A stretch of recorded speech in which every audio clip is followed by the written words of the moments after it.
The following is brought to you by the Social Suplex Podcast Network.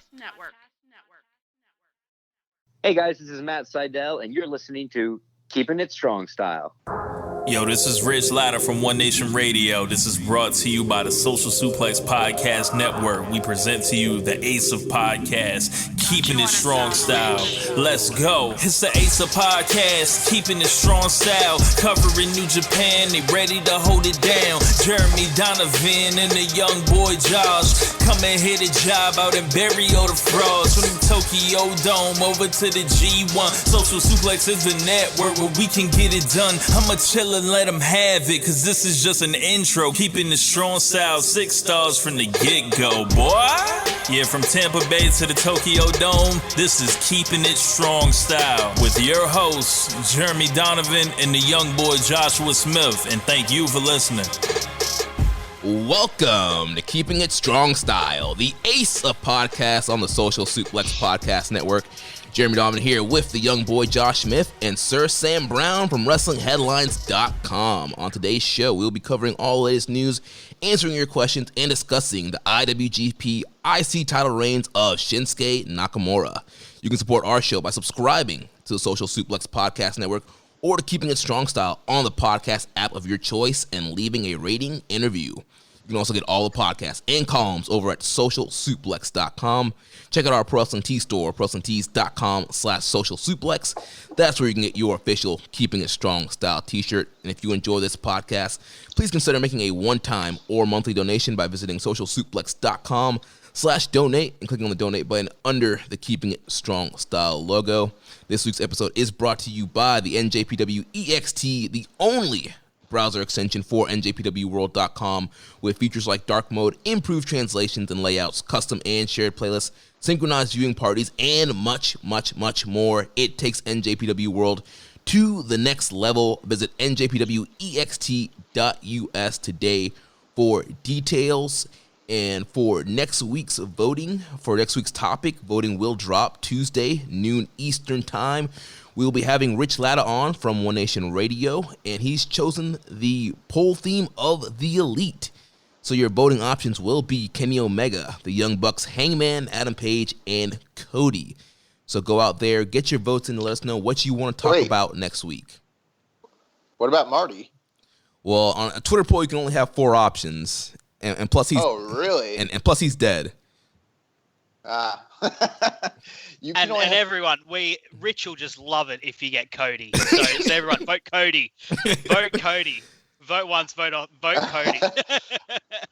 I didn't realize you can only have 4 options on a Twitter poll. Yeah. Oh, wow. Okay. So I'm serious though, guys. Rich will just he'll adore it if everyone jumps in there and votes Cody. That will be his absolute favorite thing for a great episode. Vote Cody. Listen, Sam, I don't want to tell you how to live your life, but you about to get some serious heat with Rich. So I can handle it. I live halfway around the world. I can handle the beef with Rich. Oh, man. So like you heard in the intro, we have Sir Sam on this week from Wrestling Headlines / Lords of Pain. First time on the show. I mean, we've known each other for a while now and talked via, Twitter. But yeah, first time having you on the show. How you doing, man? I'm very well. Thank you very much for having me. It's a pleasure. I've been listening since day one to you guys, and wow. It's I've as I think we'll probably get into in a moment. I've lived my New Japan journey with you guys, so it's really cool to be on the show. I'm really excited, and really excited to break down Shinsuke Nakamura and the IC title as well. It's going to be a lot. I've had a lot of fun doing the research for this. Really looking forward to the show. Now, while this might be your first time actually being on the show, it's not the first time you've ever been mentioned on the show. Oh, boy, that was some fun. I do believe that I cut a scathing promo on you, sir, that was audio broadcast on the show. Yep, there was. Did you play my promo on the show, or? I think we did. Yeah. So yeah, excellent. That was great fun on the Ricky and Clive Invitational. For those of you who don't listen into Ricky and Clive, they had a quiz time invitational last year, and me and Josh ended up going against one another in the semifinals. And I cut a I thought it was a pretty great promo, personally. Oh, it was.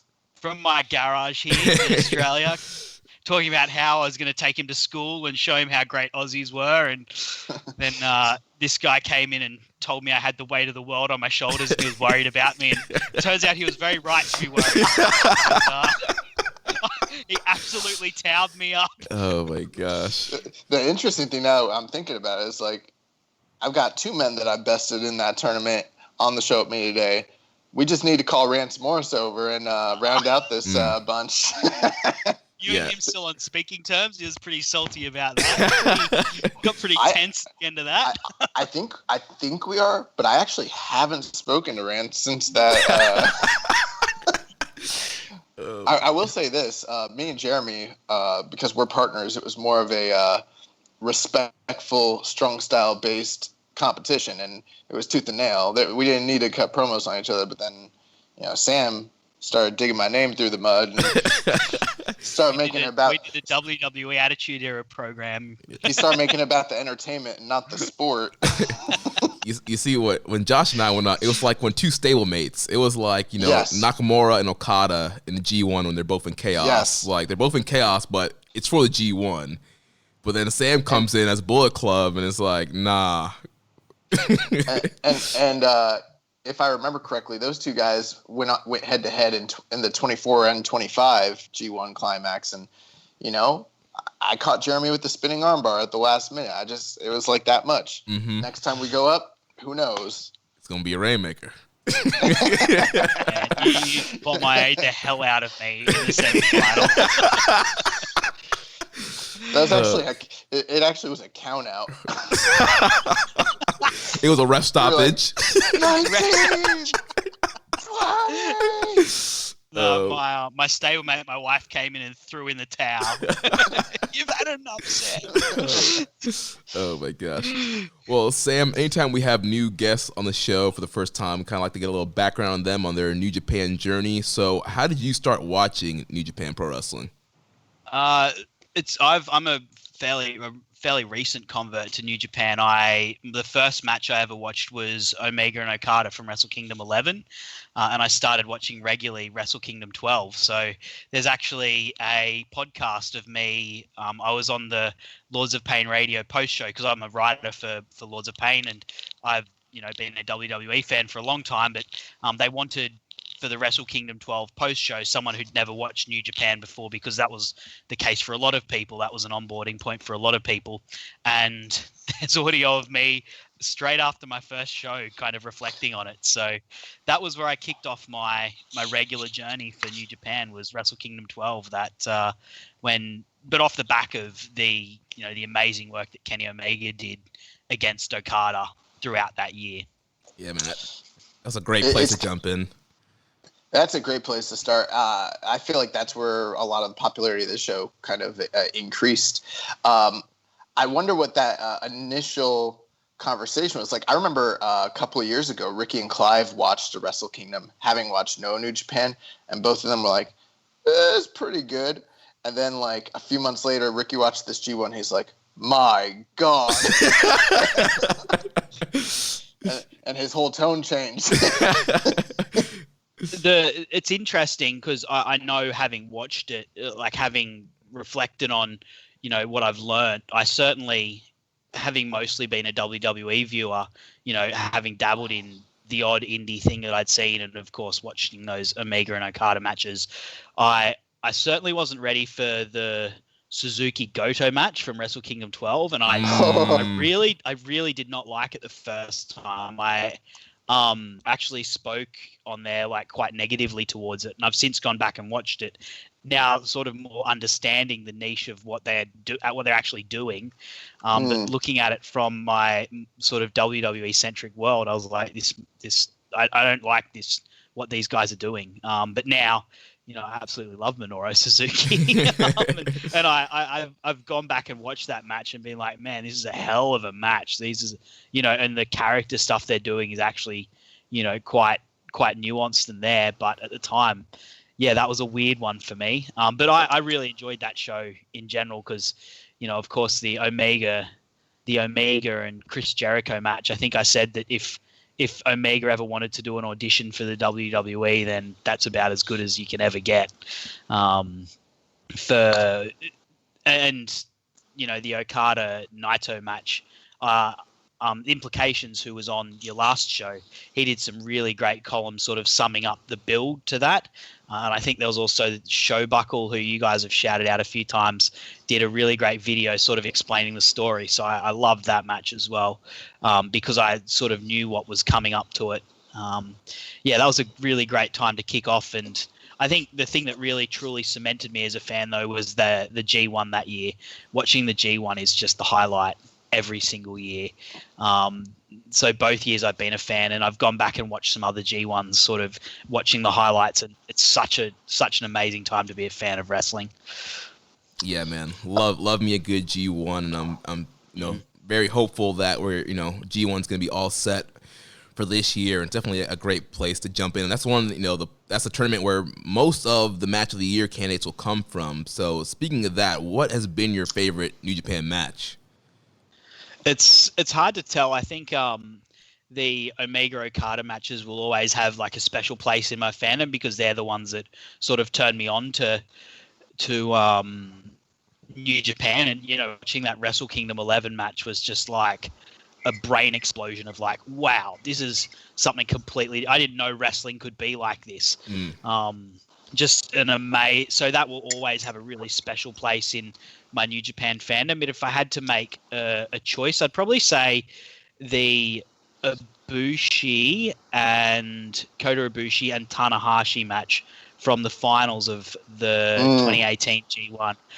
I adore that match. It is so amazing. It's so cinematic in the way that they, the story that they tell, and I will never not get goosebumps for that moment where Kota Ibushi strikes Tanahashi down, and then Tanahashi, like, you can almost see it's like a scene in a movie where the hero like looks down at the ground. I don't know if you guys watch anime, but like looks down at the ground, like grabs some dust and sees it like trickle through their hands and has a flashback to their family and their friends, and then just roars across the ring, just this absolute force. And I don't know, the first time I saw that, I like jumped out of my couch.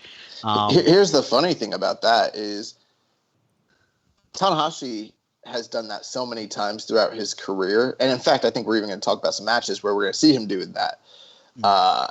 But so is Kota Ibushi. And Kota Ibushi, I think, is more known for that than Tanahashi is. Even though Tanahashi's always had it in his repertoire, Ibushi does it all the time. People talk about Murder Kota, and the times where he snapped. And even like in the Wrestle Kingdom match with Nakamura, he kind of snaps and starts going into strikes. And I have to think, because he's such a big fan of Tanahashi, that maybe he even borrows that from him. Definitely. But in that match, when Tanahashi did it, he's like, let me show you how it is done, Junior. Well, it was like you had Murder Kota pushing him across the ring, and then he was like, oh, wait, this is a force that you're not ready for, Kota Ibushi. And Kota's like trying to slap him, and Tanahashi's just staring him down and pushing forward.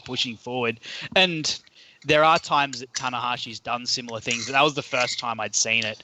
And I feel like that's still the most evocative time I've seen it done, when it's just been so out there. And then the ending of that match, when Kota Ibushi is just standing there to take the high five flow, and there's this, it's just such an incredible shot of him standing there just completely helpless, unable to do anything other than stand and take it.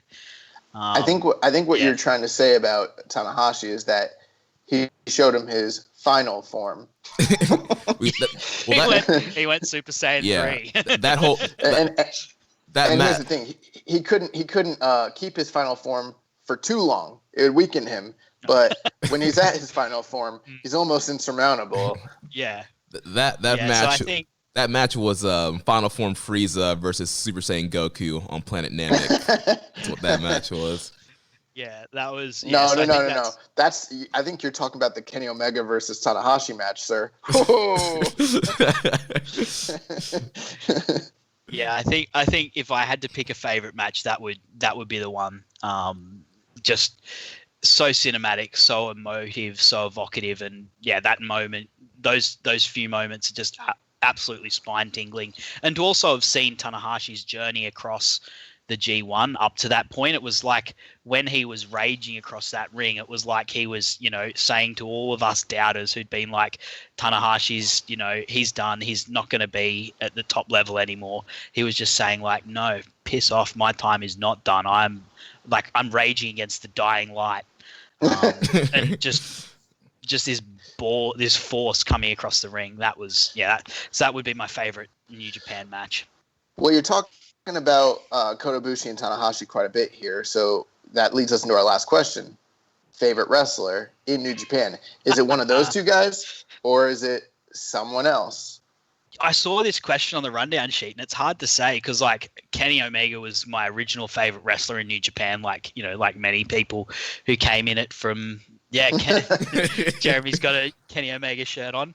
But I would say my favorites now would be, I love Zack Sabre Jr. I think everything he does is hilarious, but also, like, he's, at the same time as being hilarious, he is like utterly serious and an utter like ass kicker.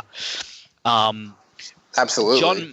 John Moxley is my favorite wrestler of all time. So Dean Ambrose, I came back to watching wrestling in 2014 when Daniel Bryan was doing the Yes Movement, and I always say I came back for Daniel Bryan, but I stayed because of Dean Ambrose. And so, but I wouldn't really call him a New Japan wrestler.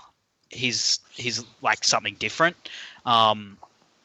Minoru Suzuki, I just love the character of Minoru Suzuki, and the intensity that he brings. Like Zack Sabre Jr., he has got a little bit of almost humor to him sometimes, but when it's about to go down, it's about to go down with him.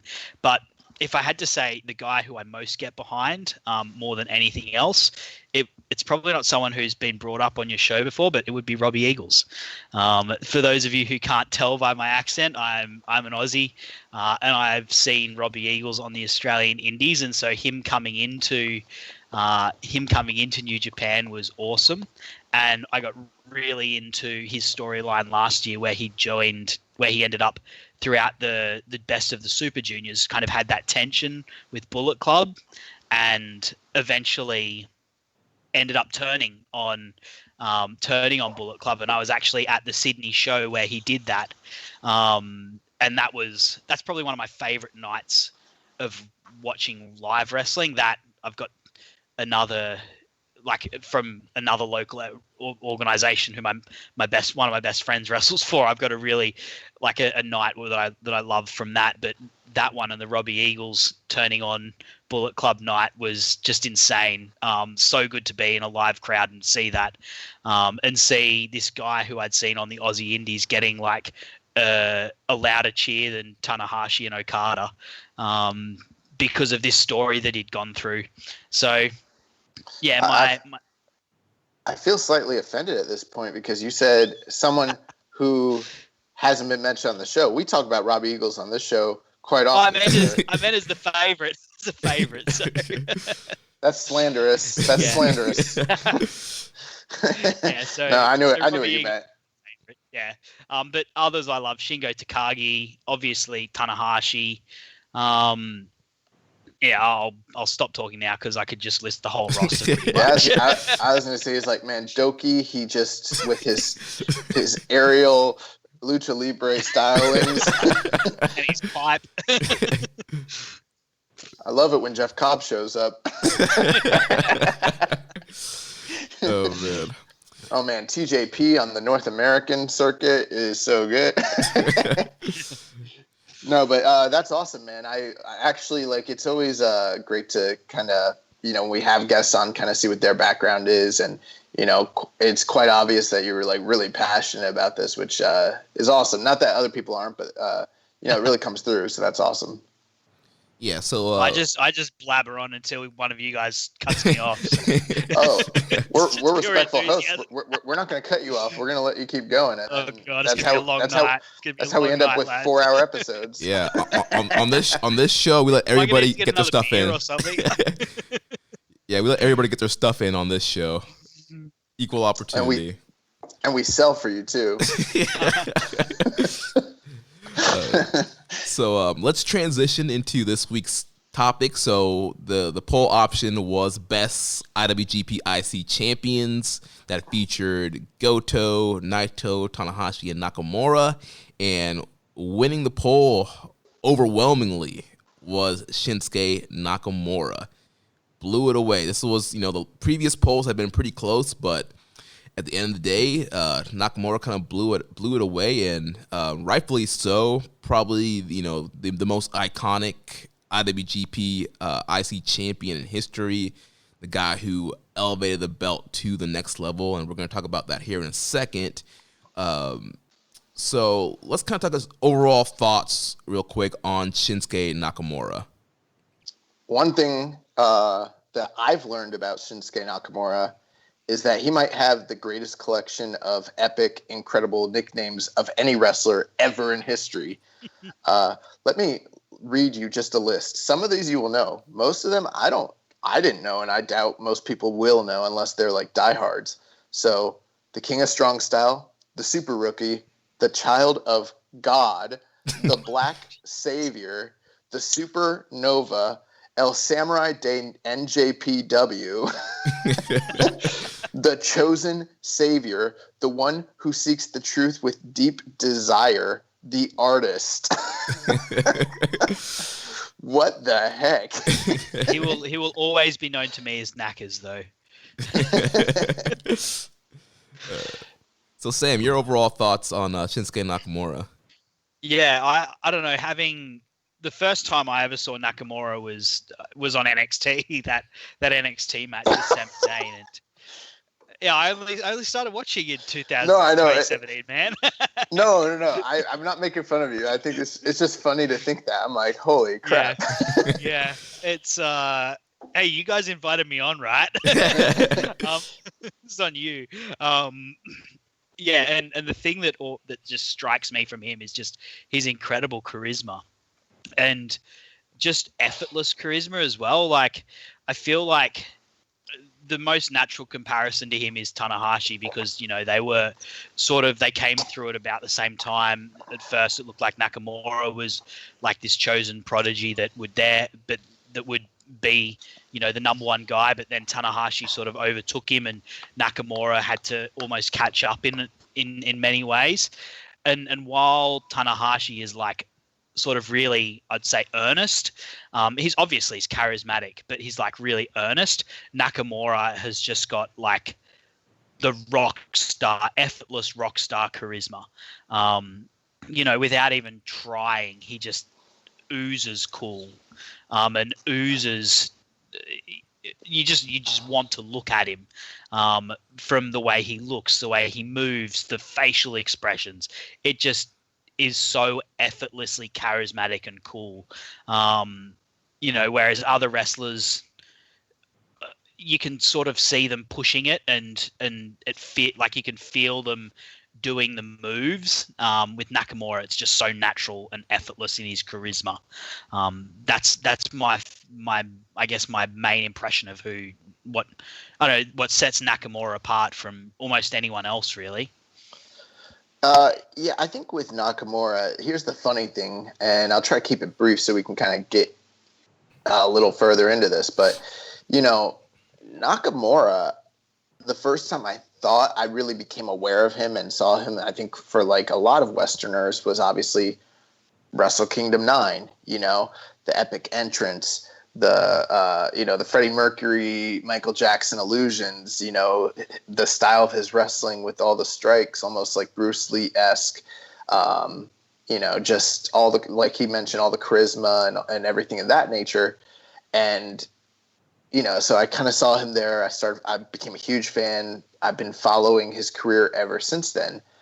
And that was the first time I thought I had become aware of him, until I realized that I had watched so many of his matches before, but it wasn't until way later that I connected that this guy that I watched back in like 05, 06, 07 was this guy in 2015. Like, I didn't even realize that they were literally the same guy.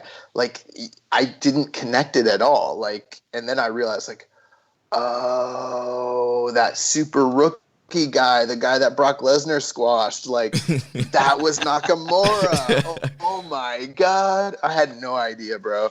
It's weird. And it's funny because us admitting that, like, the first time that a lot of people became aware of him in 2015, probably, like, there's probably, like, super fans who've been following him since, like, his early rookie days, who are, like, probably laughing about that the same way I laughed about, like, Sir Sam seeing him in NXT. And you know, what year is that? 2017? 2016. Yeah. Start of 2016. Yeah. Yeah, so yeah, for me, Wrestle Kingdom 9 was the first time I was made aware of Nakamura, and yeah, like you guys mentioned, yeah, like the entrance, the energy, the aura, the facial expressions, his movement, his mannerisms. Good word. Like, there's just nobody that will be able to emulate him. I mean, I feel like if a wrestler was like, I want to be like Nakamura and try to do what he do, you could tell like they would be just trying way too hard and it wouldn't come off natural. He's a very special talent, you know, unique charisma, unique mannerisms, very strong style, obviously King of Strong Style, you know, with that kind of shoot MMA mixed in with some flashy stuff, a little bit of lucha libre from his time in Mexico. Just a really, you know, well-rounded performer. And I love watching his matches and going back and just seeing a lot of the great stuff he did in New Japan. Yeah, and I think with the styling of Nakamura, one thing I love is just the various influences that he does have. Like you mentioned, Jeremy, from a charisma standpoint, you know, he's mentioned so many times how Freddie Mercury and Michael Jackson are like the inspirations for his character. But then when it comes to the actual wrestling, it's like he's got background. Like literally, a lot of people don't realize like he's a multiple time champion, both on the world and national level in amateur wrestling. Trained in MMA, had a pretty promising career during the Inokiism days. I think he went like 3-1-1 or like 4-1-1. He studied like Goju Ryu karate, kung fu, and like Bruce Lee is his other like major influence going into wrestling. So it's kind of interesting. A lot of wrestlers, you know, when you talk to them, especially in Japan, like who are your influences? They'll be like Kichimoto, Shinya Hashimoto, Inoki, Kawada, Four Pillars, stuff like that. And he's like, I like Freddie Mercury. So it's just it's such a strange combination, you know, of entertainment and vicious martial arts, which I love. Yeah, the other thing I would say is in the ring, just so silky smooth in all his movements. Like everything flows together so well. Everything is just so clean and smooth when he does it. Obviously hard hitting. You know, he's the king of strong style for a reason, but my overall impression of him in the ring is just everything flows and chains together in such a beautiful way. And it's, yeah, I think as you said, Jeremy, if another wrestler tried to do it, it's like it wouldn't be the same because they wouldn't have the same like charisma, and they wouldn't. He's unique in the way he does things, and he's a very special talent. Yeah. So on this episode, we're going to be mainly focusing on the IC title reigns of Nakamura. But before we kind of get to that, I think it'd be a good idea to kind of just give a brief summary on how we got from the super rookie to the King of Strong Style. So Josh, can you tell us like the transition there of how Nakamura kind of more of like a shoot style wrestler kind of transitions into this, you know, King of Strong Style, Freddie Mercury, Michael Jackson type of character? Yeah. So, and this isn't going to be a perfect summary or anything of that nature. So I'm just going to kind of give you guys bullet points. Might not even be in perfect, you know, orderly timeline or anything like that. So, you super pro nerds out there, don't try to call me out on this stuff. But, you know, Nakamura starts with the dojo in like 2002. We kind of discussed his amateur background and everything like that. And, you know, Inoki saw him as being a future ace of the company, someone that he could be like the new Inoki, like the new champion of the company who could defend against actual shoot fighters, kind of in the vein of like a Hashimoto or an Ogawa. And that's kind of what gave him the edge over, say, other up-and-comers like Shibata and Tanahashi, things like that.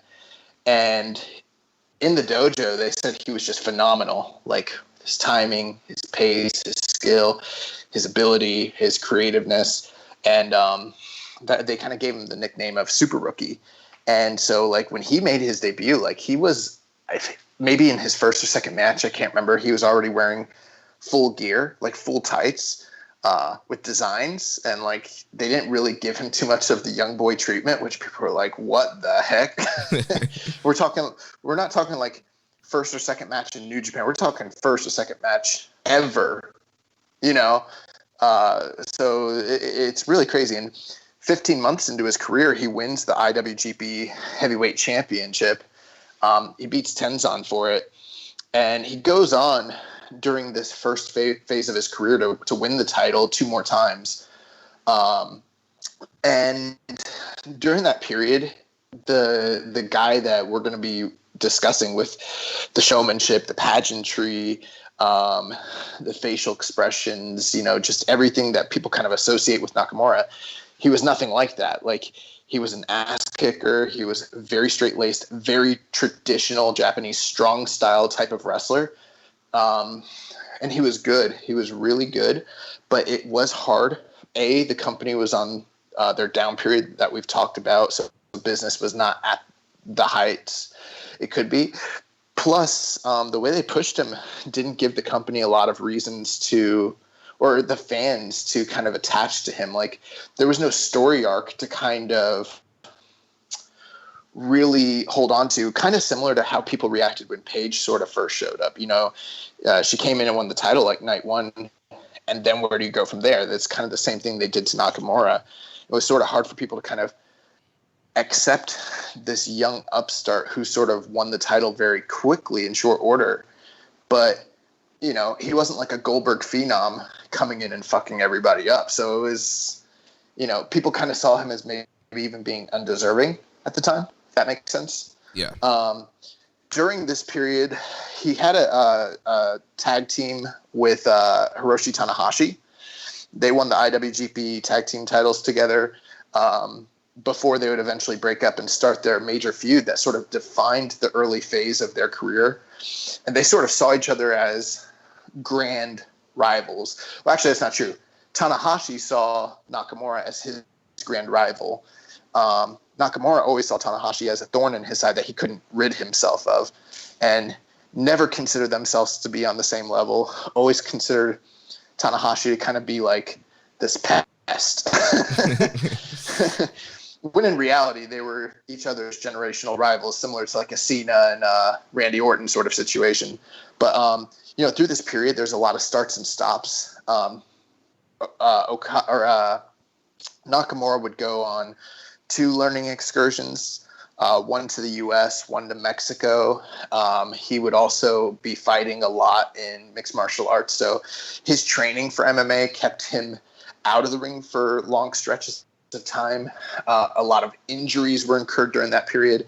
There was a lot of infamous shoot and worked angles involving him and some of the early MMA practitioners like Ogawa and Fujita. Him and Inoki, even had at one point, Inoki like called Fujita to like shoot on him during a match, and after the whole scuffle, he came in and like beat, like Inoki slapped and beat up Nakamura to shame him publicly. Like shit was kind of wild. So, but by the time Nakamura gets done with his like third learning or his second learning excursion, he comes back, new attitude, new attire, and he kind of slowly starts to morph into the guy that we see now. Like, little elements start getting implemented. And this is around the time that he was part of New Japan Black Stable. And when Chono left Black, Black was disbanded. All the members that were still in it became Rise. And then with the Rise storyline, with Great Bash heel kind of turning on Makabe, the Great Bash heel kind of joined with Rise and they formed Chaos, and that kind of gave rise to the Nakamura that we know today. And but by the time we're getting to 2012, all of this has happened. He's gone through his super rookie phases. He's already had his 3 IWGP title reigns. He's not going to have another one for the rest of his career, which is shocking because he's going to become a bigger star and never actually regain the belt. And, he's going to be the leader of the most prolific heel team, or at least one of them in the company. And we slowly start to see him become the Nakamura that people like kind of know and like are familiar with today. And it wasn't always like that. Nice. So, we get this transition from, like you mentioned, Super Rookie to the King of Strong Style. And before we jump into his title reigns, I think it'd be good to give a little background on the creation of the IC title. So, October 3rd, 2010, the American promotion Jersey All Pro, they announced that they had reached an agreement with New Japan to run shows in the U.S., and New Japan officially announced this Invasion Tour 2012 Attack on the East Coast Tour on January 4th, 2011, with shows taking place May 13th in Rahway, New Jersey, May 14th in New York City, and May 15th in Philadelphia. And the following day, they added during the tour that they would introduce this IWGP Intercontinental Championship, and the inaugural champion would be crowned in a tournament. And so in the tournament, we had former WWE star MVP, who had signed with New Japan. All in. We had this guy named Kazuchika Okada, who had been on excursion with TNA. We had Hideo Saito. We had former IWGP Junior Tag Champion at the time, Tetsuya Naito and Yujiro Takahashi, who were of No Limit. We had Tama Tonga, Toru Yano, and independent wrestler Dan Math, who made his first appearance for New Japan during that tour. During the tournament, Tama Tonga suffered an injury which took him out, and he was replaced by former TNA and Ring of Honor star Josh Daniels. And then the finals of the tournament happened on May 15th, where MVP defeated Toru Yano in the finals of the tournament to become the first ever IWGP Intercontinental Champion. Yeah, that whole entire bracket kind of plays out the way that some of these lower card tournaments sort of play out. So, like, when you see like a title that's maybe less important, or maybe like a tournament crown that's less important, they'll put big names in there, and you're thinking, oh my God, we're gonna end up with this banger finals, and then oftentimes those guys get eliminated very quickly under whatever circumstances, and then you end up with Toru Yano versus MVP, and you're like, what? As for part of this this project, preparing for this podcast, I thought I'd just watch this match, and it is not New Japan Pro Wrestling. This is the most WWE stuff you've ever seen. And and we've seen this with New Japan as they've worked on the Western expansion. They always feel like, all right, the West is WWE, so we need to get a former WWE guy. We've seen this in the past when they brought in Billy Gunn to face Tanahashi on the Long Beach shows. They've brought in Cody and Juice Robinson, and they bring in these like WWE guys, and they're like, all right, well, people in the West love WWE, so if we use their guys, their former guys, then that's going to help us get business in the West and kind of increase our popularity. And sometimes when they pick these WWE guys, they're not the best. Obviously, with MVP, I loved MVP during his WWE run, but when you think of New Japan, I don't think of Montel Vontavious Porter. I'm sorry. Well, the other thing to keep in mind here is that New Japan had very serious illusions back in 2010, 2011 to go into America. Obviously, we wouldn't see like the culmination of that until much later, but this was their first, foray into the States, and they were planning to expand back then. They were planning to try and grow, and this was going to be the title that was represented abroad and kind of the other touring title in America aside from the IWGP Championship. In essence, what most people thought the U.S. title was supposed to be, and I don't even think it became what it was supposed to be. This was the first concept of that. So, like, this was their quote unquote U.S. title before there was a U.S. title. Right. And, and obviously, I think most fans probably will recognize the white strap title, white strap with gold plate title, but the original title is actually a black strap, kind of a bronze looking title. The title did not look great. And with MVP as a champion, it was seen very much as a mid-card title. I mean, even the tag titles were probably seen as a higher kind of goal to get at that point than this IC title. And it wasn't treated seriously at all until we get to Shinsuke Nakamura challenging Hiroki Goto July 22nd, 2012 for the championship, where Nakamura would defeat Goto to kick off his first title reign. Yeah, Nakamura was very outspokenly, disapproving of the first belt design. He didn't like that it had bronze plates or the black strap. He said it looked like a 10 yen coin and saw it as a parody of what the IWGP title actually was. So, yeah, exactly what you're saying, Jeremy. He completely was disapproving of the look of the actual physical belts, kind of like how people make fun of the WWE tag team titles, the penny titles they used to have. Now I guess they're dime titles. Yeah. But yeah, he didn't like it at all. Like, he was very public about it. Yeah. So did you guys happen to watch this first matchup here? I know it's not the one that we're reviewing, but did you guys watch this one? Yeah, it's a shame we didn't get to do a Goto match actually, because Nakamura and Goto would end up having a lot of matches over the Intercontinental belt. And I don't think this was their best by any stretch, but it was certainly, it alludes to. I'm not sure if they'd had matches before against one another, but this certainly alludes to the sort of amazing, like, real banger matches that they would have later on. Very hard hitting, very strong style, everything you'd expect from these two. And sort of the story is, it's very prophetic for what would go on to happen to the Intercontinental title, but the story of this match is very much that Nakamura is better than Goto, but Goto's going to make Nakamura earn this win, and force him to fight for his life to actually get this title, even though Nakamura is obviously and clearly the better person, but the better fighter, not the better person, but the better fighter and the better wrestler. And these two would go on to trade this title back and forth down the line as well. And this is certainly a really great start to Nakamura's title reign. Yeah, I completely agree with your analysis there. I also decided to watch this match partly out of just sheer curiosity, because when you go online and you try to look up reviews, I couldn't find any reviews. I couldn't find any ratings. And I was like, that's interesting. Sam said, these two guys have had some really great matches with one another. In fact, the whole thing with Goto and Nakamura is that they came up in the same class.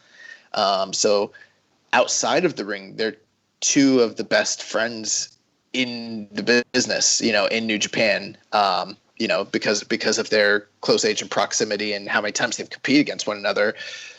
So they always have really great matches. And, I was really pleasantly surprised when I watched this. It was at the anniversary show, I think the 40th, but it was really good, honestly. And it was the exact story that Sam mentioned. Keep in mind, Nakamura, leader of his own stable, 3-time former IWGP champion, coming in to challenge for a belt held by Hiroki Goto, the perennial IWGP challenger / loser, the guy who's challenged for the title more times and lost than anyone else in history. So they're clearly at different levels. And the whole first half of the match is Nakamura just controlling everything and just showing and being cocky and having swagger and beating the shit out of Goto. And then Goto turns the whole thing around, and he starts lambasting him with big combos and getting him in trouble and almost submitting him, almost pinning him on multiple occasions. And then Nakamura finally turns it up and gets him out of there and wins the belt. And it's not that, again, like Sam said, their best match ever, but I don't think it's their worst by any means. It's pretty good. I would go like, I don't know, 3 3/4, maybe 4 stars on it. It's good. Yeah, I watched this match also in preparation for this show, and yeah, it's in that 4-star, 3 1/4, 4-star range, and yeah, you guys kind of broke down the story there, and yeah, just very interesting to see both of those guys at that time in their career. You know, Goto was still kind of wearing the the dress kind of pants looking gimmick that he was doing at that time, and Not a good look. Yeah. Not a good look. Yeah,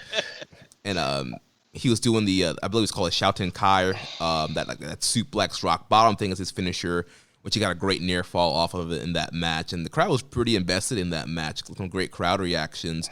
But yeah, very, very interesting seeing, Goto, kind of that second part of the match, taking it to Nakamura, and Nakamura having to be the one to kind of overcome and come back and win the title. Yeah, and going into this match, we, started off the IWGP title with MVP as the champion. He held it for 148 days and then drops it to, after defending the title twice against Yano, in his third defense, he defends against Masato Tanaka.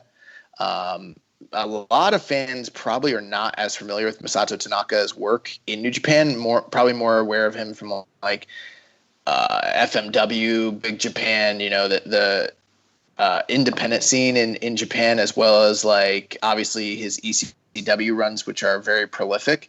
But man, he was just so awesome. I love his work in New Japan, and I think he's probably the first guy that kind of brought a measure of respect to the title. But even then, like some of these matches, you look him and Hanma, him and MVP, him and Goto.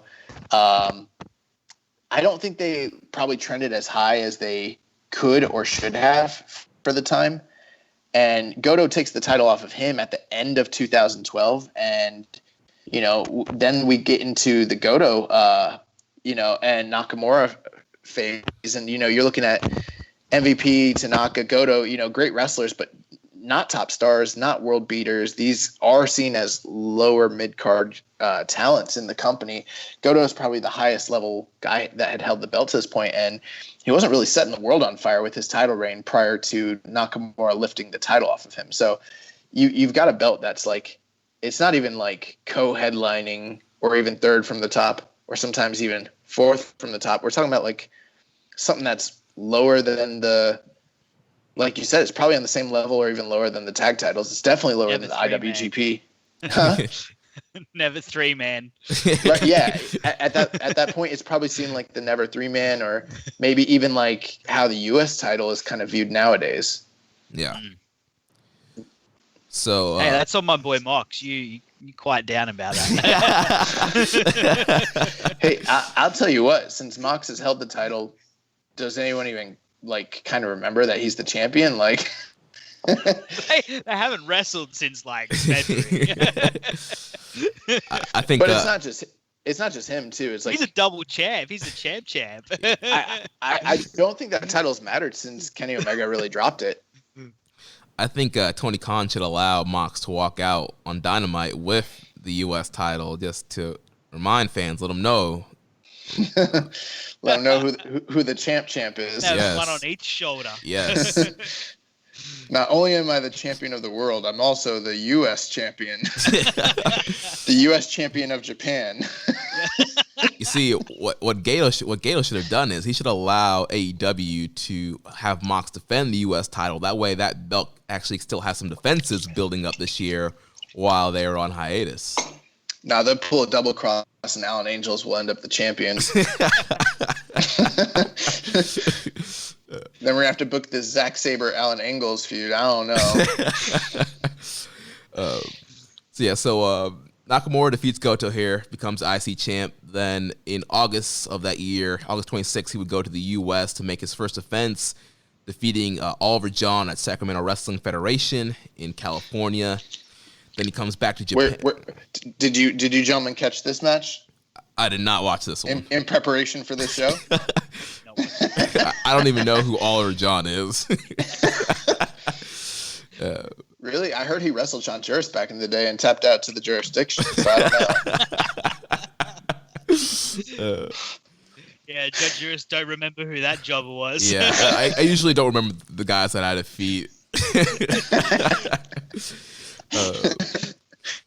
So he comes back to Japan October 8th, King of Pro Wrestling. He once again faces Goto. Goto's rematch here. He defeats Goto in that matchup, keeps the title.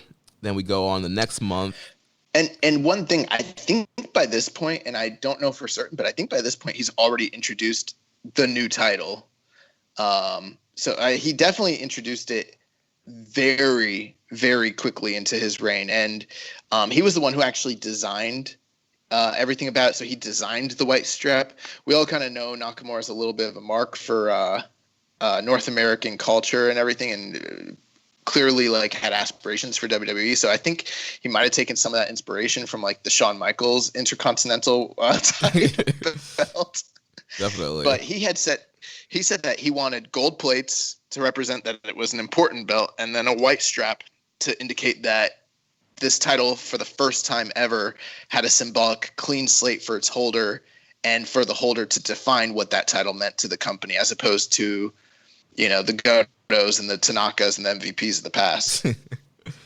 Yeah, and coming into Power Struggle, the belt was definitely there. So I watched this one as part of just catching up with this project for Power Struggle of that year. Nakamura defended against Machine Gun Carl Anderson in a pretty good matchup. And yeah, at this point, he had the white strap coming into this match. And then from there, he goes on to the Tokyo Dome, January 4th, 2013, Wrestle Kingdom 7, to face off against Sakuraba. And this is one of the matches that was selected. Josh, this was your selection for us to watch. So let's talk about this Nakamura versus Sakuraba match. For better or for worse, this was my selection. So, Sam, kick it off. What were your thoughts on this matchup? To kick things off, I think that if this was almost an indication of what Nakamura had done for the IC title to this point, like as we said, it was like very much a discarded title that no one really cared about. And then when Nakamura takes over it, he's slowly getting bigger and bigger matches against, whoever that fella was that we talked about, and I've already forgotten the name of. Then a rematch against Goto, then a match against Carl Anderson. And then this is a feature match because Sakuraba's a big name. Josh should probably be able to go into more depth of who Sakuraba is, but I'm a bit of an MMA fan as well, and I know that particularly in Japan, he has a very big history and a very storied history, particularly being the Gracie Hunter, the guy who was like the one guy that was able to get one up on the Gracie family in the late 90s, early noughties MMA, in kind of like the Wild West days of that, and was quite infamous for that. And suddenly this title that was once, discarded, no one really cared about, it's in a featured position on a guy who's a former IWGP champion against, a guy who's got a storied history and is very well known in Japan at the biggest show of the year. Definitely. Yeah, absolutely. And you did a great job kind of summing up some of those bullet points there, Sam. Sakuraba was clearly he's one of the greatest Japanese sports legends and sports figures, not just in MMA, but just in Japanese culture. The whole idea, MMA had been around, like, Satoru Sayama kind of started MMA. He doesn't really get the credit for that, but he really started MMA in like 89, 1990, and it got, popularized with rings and popularized with pancrase in like the mid 90s. But it wasn't until Pride came around and K1 came around that style of fighting really blew up. And the whole idea of it was very similar to what Ricky Dozen was supposed to have been for pro wrestling. The idea that you bring in the best foreigners in the world and show Japan's fighting supremacy, their fighting spirit, to defeat them. And they put Nobuhiko Takada up against Rickson Gracie, and Takada got destroyed twice because he wasn't a real fighter, and he was fighting the greatest MMA fighter in history up to that point in major, huge sellout, matches. And it wasn't until Sakuraba came around, that they finally had a champion who could defeat all comers. I mean, I can't give you a list, but it's a who's who of guys that he beat. God, Kevin Randleman, Rampage Jackson, Mark Coleman, like you mentioned, all the Gracies, and that feud is the feud that kind of defined him. Like he beat Hoist Gracie, he beat Hoyler Gracie, he beat Enzo Gracie, and he was off in them. And keep in mind, this was a family who had gone undefeated in mixed fighting for 50, 60 years. They kind of invented it in Brazil. So he was just a legend. And not only was he a legend, but Sakuraba had won the first and only heavyweight MMA or UFC tournament. When UFC was still tournaments, they had UFC Japan, and he won the tournament, and he tapped out Silverio Conan Silverio, who was a Brazilian Jiu-Jitsu heavyweight black belt. He was a world champion. And Sakuraba tapped him out in the finals of the tournament. And Sakuraba actually lied to get in the tournament because he wasn't a heavyweight. You had to be over 200 pounds. He was 160, 170 pounds. And he's like, yeah, I'm 210. And Silverio that he tapped out was 230, 240. He was ripped. And when this happened, Sakuraba was still wrestling in professional wrestling. He's a professional wrestler. He came up under Takada, came through the UWFI, wrestled in New Japan. He was wrestling for Kingdoms at the time.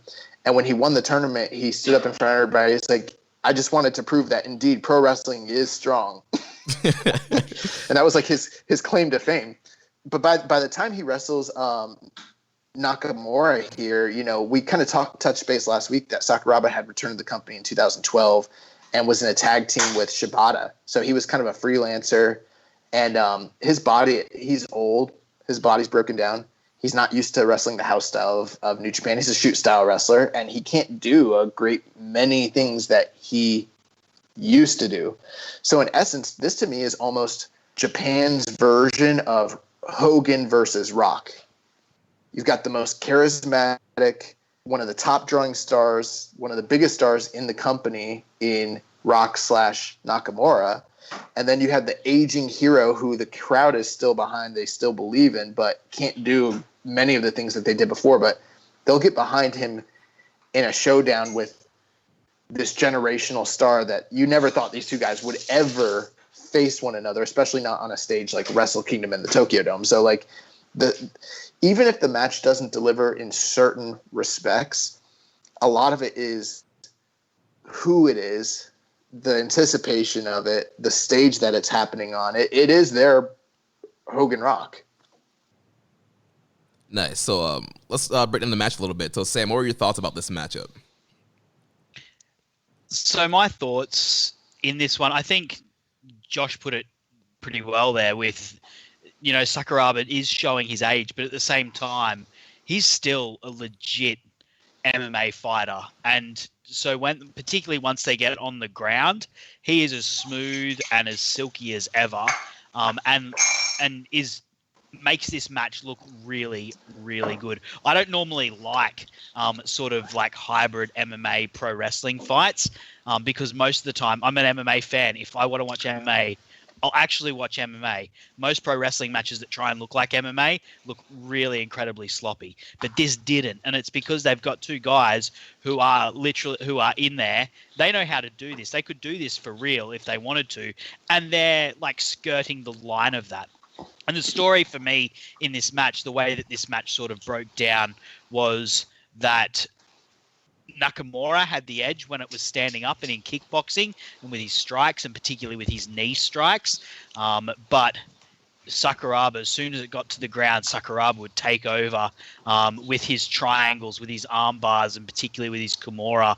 And he got in mounted number of times and sort of pounded Nakamura down from the mount position. It is very hard hitting. This is strong. This is what strong style is, and this is where Nakamura is showing why he is the king of strong style. Yeah, I'm in complete agreement. I think that a lot of what made this match just so wonderful. It's not a long match, so they didn't try to go out there and have a 20, 30-minute epic. I think they go like 12 minutes. Yeah, it's max. pretty short, yeah. They also did their best to hide Sakuraba's deficiencies. They, hid the negatives and accentuated the positives. So what he still could do, and even to this day, Sakuraba's still great at grappling.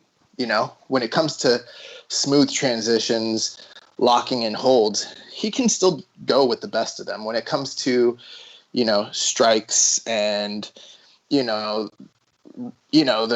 standing grappling stuff in the clinch, like that's not stuff he's going to be able to do as much. And then even just traditional pro wrestling, he's not really at that level any longer. So they didn't focus on that. They told a story where Nakamura is the better striker. I would assume that's probably still the case. Like even in a real fight, I think that would be probably the situation. And then on the ground, he's nowhere near the level of Sakuraba. So Sakuraba kind of has this ace in his hand that he can kind of play up on Nakamura. And what I love about Nakamura's performance here is that he's able to really lean into his ability to sell, to make an aging performer with an aura look like $1 million when he probably isn't. I mean, I think Sakuraba had 3 good matches in New Japan over his tenure there for his last run, and this is the first really great one. And even though people were kind of anticipating it, I think there's a lot of people that also were doubting their ability to put on a great match, and it way over delivered. This is probably the best match that they could have possibly had between these two. And Nakamura is just so great at selling the ground and pound, selling his desperation to get out of positions that Sakuraba gets him in. Every single time there's a near submission hold, he's like fighting desperately to get to the ropes. And this isn't really the type of Nakamura that you'd been seeing throughout this title run.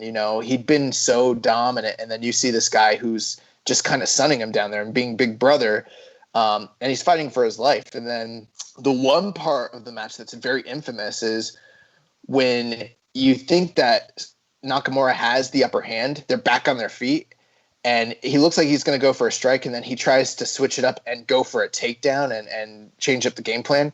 And Sakuraba throws the big knee strike and just catches him in the jaw and lays him out. And freaking hard. And here's the thing. He had done that in specifically the matches that he had previously with Takayama. That was the first time he did this spot. So it's not like he had never, ever done this spot in the past. I mean, he had. But people were saying that he was legit knocked out off that. I don't know if he was or not, to be honest with you. I rewatched it a few times to see. The report has always been that he was. But because I'm rewatching it and I can usually spot a shoot from a work, I don't know. I literally don't know. And I think that just tells you how good the guy is at selling. Like, I don't know if he got knocked loopy and was out for a second, or if he was just selling. I love in this match how at the start they sort of, in particular Nakamura, you can see like they try and respect one another a little bit and grapple, and they're sort of playing around. And then once Sakuraba, they go to the ground and Sakuraba passes Naka's guard, gets inside control, I think. They then get up, go into the corner, and Nakamura gives him a slap. And then it's like, okay, buddy, it's on. And they just start slapping the shit out of each other. Palm strikes, and they're dodging, and they're like, it looks like they're teeing off on one another. And from that point onwards, that's when you get into this mode. And yeah, it peaks when you hit that, when Sakuraba hits that bloody hard knee. And yeah, I didn't think he was knocked out. He hit him with his like upper thigh in the replays. I mean, you could still knock someone out with that. But it wasn't like a flush knee strike. So I think they were still like working it, but it was still bloody hard. Like you could see that the impact was real. Well, yeah, and Nakamura's got blood in his mouth. Yeah. It's such a visceral shot, shot when he gets up and he's like gritting with blood in his mouth. Yeah, great little moment there. Yeah. And I think the last thing, and I'll throw it to you, Jeremy, the last thing, one reason why I picked this match, I think, because it's the first time we really see someone headline with this title at Wrestle Kingdom in a big, high profile. This is like the real elevation of the belt. But not only that, from a stylistic standpoint, I don't think there's any other match that we could have chosen that kind of highlights this style of wrestling that Nakamura was capable of doing. I know that the shoot stuff is not for everyone, but this is a pretty high level match. And it showcases just a side of him that's very, very different from anything else that we would have seen throughout his entire, various title reigns. And I think it's a little underappreciated, underloved. Like, people remember the other big Wrestle Kingdom matches. They kind of forget about the Sakuraba one, which had a big effect on the bottom line overall. Like, this was a drawing match, and going forward, it would be just another building block and stepping stone to what we call like the glory days or the golden age of New Japan. Here in the modern era. Right. This match was billed as double main event. One of the double main events for the evening. So definitely we're seeing that elevation of the IC title. Now, in a vacuum, out of the 3 matches we watched, this one, I will admit, this one was my least favorite. If we're just talking about in-ring action, just the in-ring match. But when you take into the context of who Sakuraba was, kind of the background, the style of the match, that elevates the match and makes this match more important. And you got to come in realizing, like, you're not. This match is not like an epic Nakamura match. This is a 12-minute shoot style match. Josh summed it up perfectly of this Rock Hogan style matchup. I mean, the crowd reactions to this match were great. Like you guys mentioned, Nakamura's selling was incredible in this matchup, and yeah, just making it look like he was dead off of that impact knee there. And in that moment you mentioned, Sam, where the slap in the corner, and then from there, like, all hell breaks loose. And then, yeah, I absolutely loved that part of the match. And yeah, it was a very, heavy-hitting MMA-style matchup, a lot of great transitions. And like you mentioned, Sam, there are a lot of people who will try and do like this shoot-style, MMA pro wrestling match, and it just doesn't work out as well because maybe they do have some background, but they're not clearly as skilled as guys like Sakuraba and Nakamura. And so you can tell it comes off way more work-looking, more fake-looking than these two guys with great kind of shooting background and able to, like you mentioned, kind of flirt that line of like, all right, are they really shooting on each other or are they working? And so that was a great aspect of the match. And a lot of heavy strikes, great suplexes, working to the finish there, with Nakamura hitting with those 2 Bombaies. Those 2 Bombaies are fucking killer. like we see some really great Bombaies in this series we're doing, but those ones, he fucking laid them in hard. And they were like desperation Bombaies too, because of how precarious the situation was for him. So he was like at a point where he was like, I gotta get rid of this guy. I gotta get him out of here. And he hits him real quick with him and then pins him. And Sakuraba, actually, the one dick thing he did in this match was like, he kind of kicked out at 3.1. Yes. like he's an old school carny. Like, as great of a sportsman as he is, he's still gonna like kind of keep his heat, and he tries to kick out at 3.1, a la Hogan Warrior. And it's like, you barely got me with those 2 fucking knees to the skull. If I had one more second, I would have gotten out. Oh man. So overall, did you guys rate this match? Yeah, I think it's a divisive match. Dave Meltzer at the time gave it 4.5. He loved it. You go online, you look at Cage Match, they're like 8.59. So that's basically 4.25 essentially. I would go a smooth 4. I could see someone going lower depending on your tastes, because this isn't a style for everybody. And I could see some people that love it going higher. I think it's going to be one of those matches that is not it doesn't have a universally approved like rating. It kind of depends on your perception. I would go 4 on the match, and I really like the match a lot. I could even go 4.25, as high as that. I find this one hard to rate. I to give you guys a little bit of insight. I generally don't like to give quarter stars just because I in my own mind I can't really keep up with what like a quarter star actually means for myself. So just when I do things, I'm looking at halves, and I couldn't really justify doing this 4.5. But then when I think within like the, I said like as far as MMA pro wrestling matches go, this is probably the best one I've ever seen. And so, I mean, that would have to be 5-star if I was just going to give it on based on the genre. Apart from that, I'd agree with Josh. I gave it a clean 4. I give matches an extra quarter star when someone bleeds, and if they both bleed, that's a half star. Automatically. So yeah, I was a low man here. I went 3.5 here, which for a 12-minute match, I think 3.5 is a pretty decent rating time wise. So I don't know, but yeah, again, like Josh was saying, this match, it all depends on your taste, and I've seen ratings all over the board for this match. But it's definitely worth a watch, though. 100%. It's not a long one either, which is good. Yeah. So then from there, Nakamura goes on to he takes part in the Fantastica Mania 2013 tour, which you guys know. It's the New Japan CMLL co-promoted shows that they do after Wrestle Kingdom.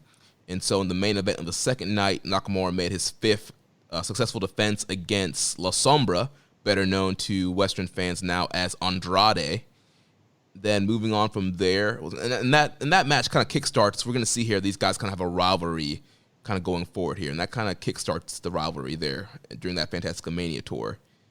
Then from there, in early 2013, Nakamura gets involved in the Chaos rivalry against Suzuki-gun. So on March 3rd at the 41st anniversary event, Nakamura defeats Lance Archer in his 6th title defense.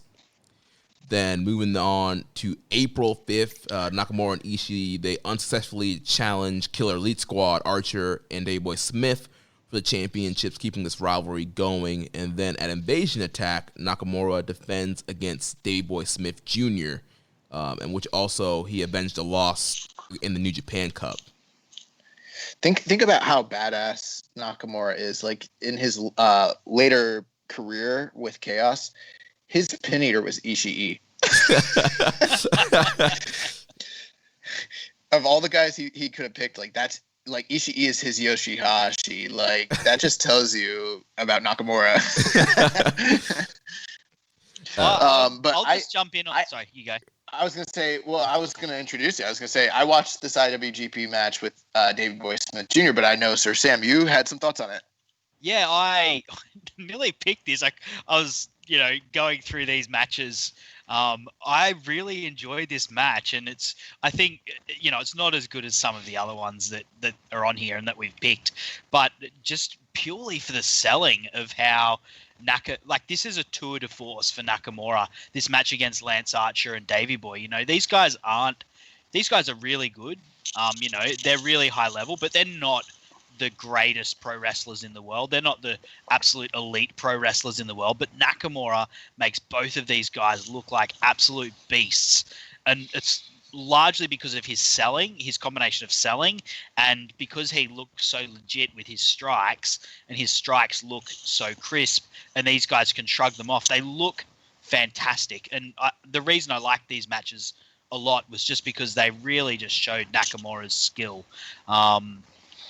against and at making these big guys look amazing and look like complete monsters, because they can take this guy's offense that looks devastating and make this guy who can, who's so tough, scream in agony and have to fight for his life to get the win.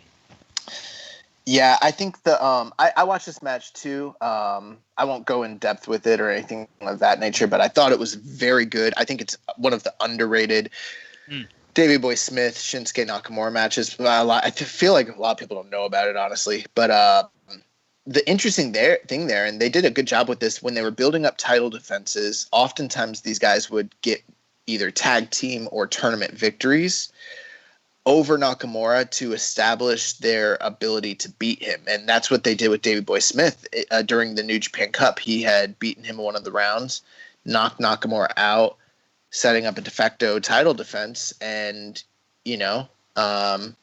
kind of creates that logical doubt there that maybe Davey Boy Smith's in line for a title push. Plus, him and Archer were the IWGP Tag Team Champions at the time and were pretty dominant. So, it kind of did favors for both guys on both ends. And yeah, I thought Nakamura.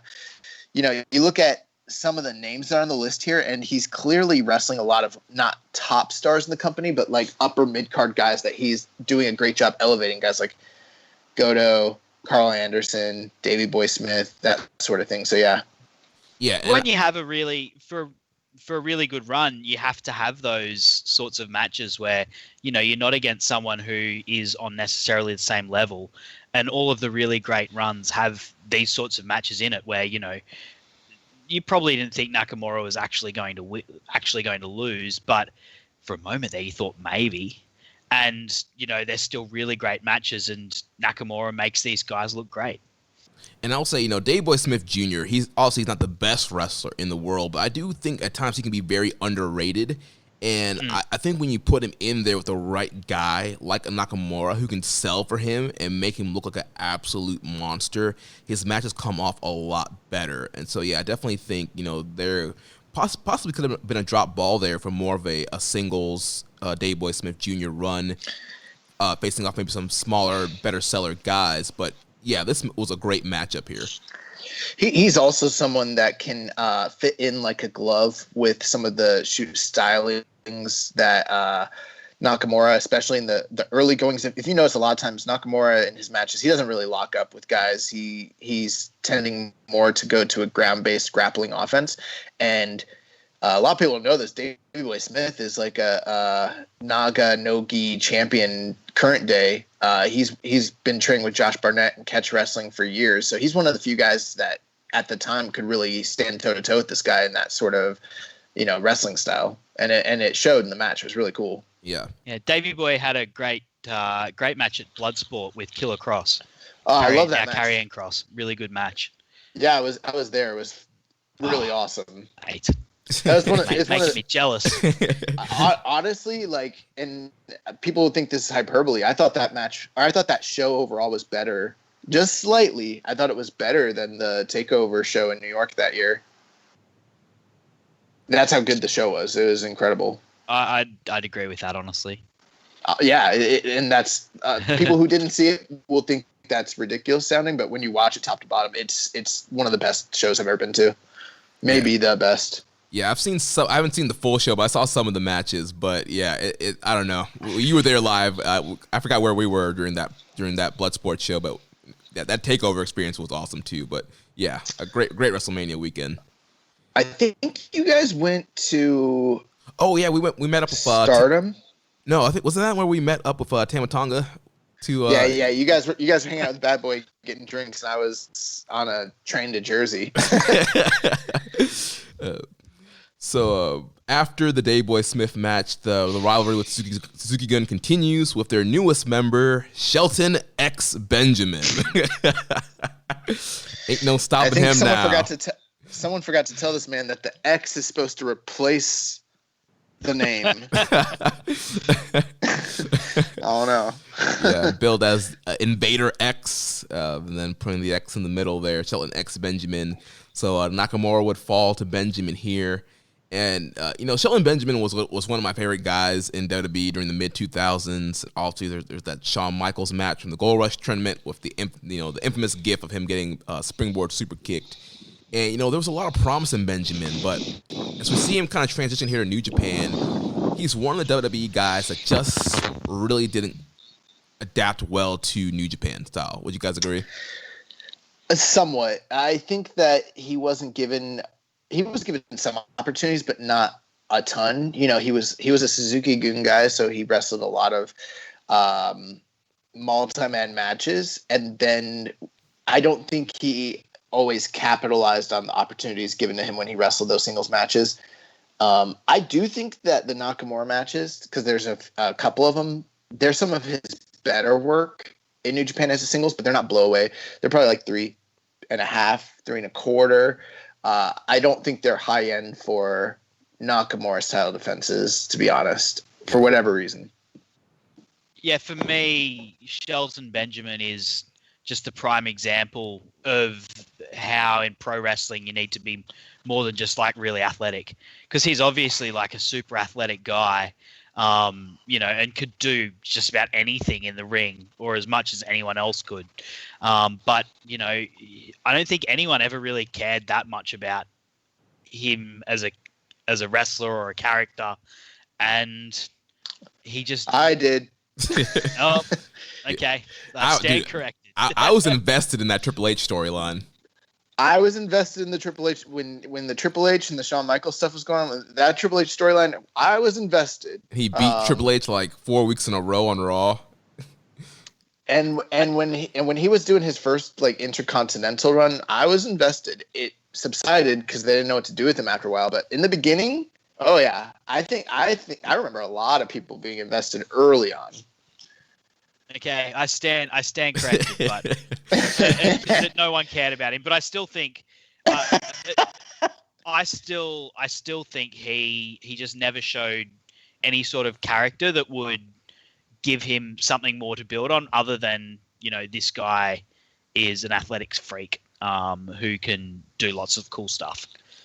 Yeah, I don't know what you're talking about. They did the segment where he looked at the camera real weird and like kind of rolled his eyes around a lot. Yeah, and then he was the gold standard, right? That was. Yeah. I liked when they introduced his mom. Yeah, man. Shelton definitely could have benefited from a manager, and it was unfortunately, Vince is in this, I hate manager phase. But if you could have stick somebody, like a manager with him who could really talk, I think that would have helped him a lot in his run in WWE. Or sticking with a really charismatic tag team partner like Chad Gable. Or Brock Lesnar. Yeah, I'll stick him with Brock Lesnar. And he just beats everyone. Now, since we're on the subject here, this is the 8th and final successful defense for Nakamura in his first title reign. And not only that, it is a record-setting title defense, because after this, no champion in the history of this title's, history ever comes close to defending this many times successfully. And in New Japan, 8 title defenses of any title is insane. That's extremely large number of title defenses for anybody. And I think it's one of those records that's going to probably stand up until they really, really, really decide to go with someone again, because 313 days, 8 title defenses, that's a big deal. It's a huge legacy that he kind of carved out right from the get-go when it comes to him holding this title. Yeah, definitely. You talk about elevation of a title. This is how you do it. You put it on a star, and you have them run with it, have them have great matches, great defenses, and have a long, credible title reign. So after the Shelton X Benjamin match, he goes back to Mexico, CMLL, and does a little tour there. His first matchup, he's teaming with El Felino and Negro Casas in a 6-man, 2 out of 3 falls match where they lose to Mascara Dorada, Roosh, and Teton. And then he kind of jumps back into the rivalry here with La Sombra, and suffers 2 pinfall defeats in 6-man tag matches on April 17th and April 24th, what sets up IWGP title match, a rematch from Fantastica Mania. The match took place on May 31st and saw Nakamura once again losing to La Sombra, and he loses the Intercontinental Championship, ending his 313-day title reign, 8 successful title defenses. So any thoughts on kind of the end of this reign here and this first title reign before we move on? I guess what I'll say is I watched this match, and it's actually kind of cool. The match he had with La Sombra at Fantastica Mania that year, and then also the CMLL match, are the 2 times that Nakamura used body paint a la Finn Balor. So sometimes people will see the pictures of him with really cool, interesting, like Carnage-inspired body paint. And people are always wondering where that kind of comes from, but it's those 2 matches. And I don't know if we mentioned this. I feel like if you're listening, you probably know, but there might be some people listening and be like, who's La Sombra?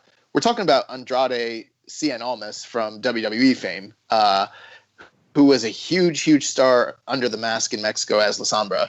And I did watch this match. I thought it was good, not great, but the crowd, I mean, I want to go to Arena Mexico because the crowds are just so hot there.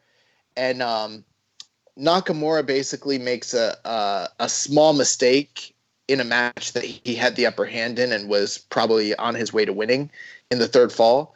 Makes a mistake, gets caught. La Sombra rolls. He has a move. I think it might have been his finish at the time. Not totally sure, but he rolls him up, lifts him up off of the roll up, and then comes back and slams him and finishes the roll up for the pinning combination. And he beats Nakamura. The crowd goes crazy, and I think the deal is in Mexico. Well, not I think I know in Mexico, title championships are not as important. But because of the prestige of the titles in Japan, anytime a Japanese or even an American title is won or lost in Mexico, it's a bigger deal. There's higher stakes involved. And to see their national hero in La Sombra, one of their big top rising stars, defeat the legendary Nakamura in Arena Mexico in a 2 out of 3 falls match clean, that was a big deal for them over there at the time. And also Nakamura wrestled as a heel the whole match, which also added to the emotion of the match. Yeah, I love how versatile Nakamura can be, and like you mentioned, obviously you would think most guys are like, well, I'm a babyface, so I'm gonna keep wrestling as a babyface no matter where I go. But knowing like, all right, we're in Mexico, we're in La Sombra's home court, I'm gonna heel it up and get some heat here and really get the crowd invested in this matchup. Yeah, and that's straight after wrestling these matches with Archer and Davey Boy, where he's like a really clear face in peril against giants. And this whole first reign is it just shows how versatile this guy is. He has that match against Sakuraba, which is, an MMA hybrid shoot fight almost. He's got these matches against these big guys. He's got like more work rate matches like against Carl Anderson, and then a lucha 2 out of 3 falls match against Andrade, and pulls all of them off with style. Yeah. Sam, did you have any final thoughts on his first title reign as a whole? Just that it just shows how much of a star this guy is, that he was able to take this belt that not many people cared about and make it into something really special with a reign that shows off his own strength, as well as makes other people look great. Makes Sakuraba a legend look like he can still go just as well as he could in the past, making Archer and Davey Boy look like monsters. And capping it off with a really cool 2 out of 3 falls match in Mexico against their national champ, this guy who's a national hero. I think for me, one thing I like about this is that, they don't have plans to make Nakamura the IWGP champion any longer, but they have a whole picture, tied up over there at that current time with guys like, Tanahashi, Okada, shortly AJ Styles, things of that nature. So they kind of have him off to the side. And I'm sure there are people who will criticize that decision, even still today. But he's kind of carved out this niche, this other division for himself, where he can kind of define that division. It reminds me of like when RVD was the TV champion, or like when John Cena was the U.S. champion, and it's clearly a case of the man making the title, not the other way around. It's not the title making the man. I think the two things we're kind of missing from this title reign. The title reign, you can't criticize it. It's great booking, it's great wrestling, it's top quality, and it's legendary. What we haven't really seen him do is a couple things. One, high-profile matches with other high-profile top guys in New Japan. We haven't really seen that yet. We also haven't seen bitter interpersonal rivalries. We're seeing, factional rivalries, sportsman-based rivalries, but we're not seeing like the blood feuds or true hatred-based stuff just yet. So those are the two things kind of missing. But other than that, you have all the recipes of a legendary run. Yeah, just a great run here, a great first title reign.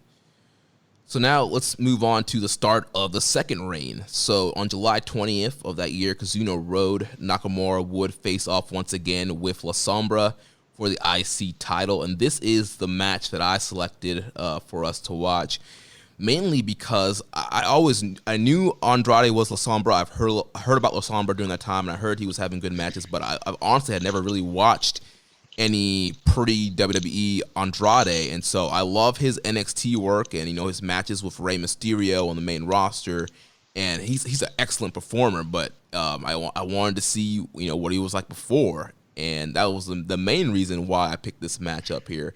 And it was just great seeing him kind of without the WWE restraints on his moveset, on his character, to see what this guy can fully do here. Sam, what were your thoughts on this matchup?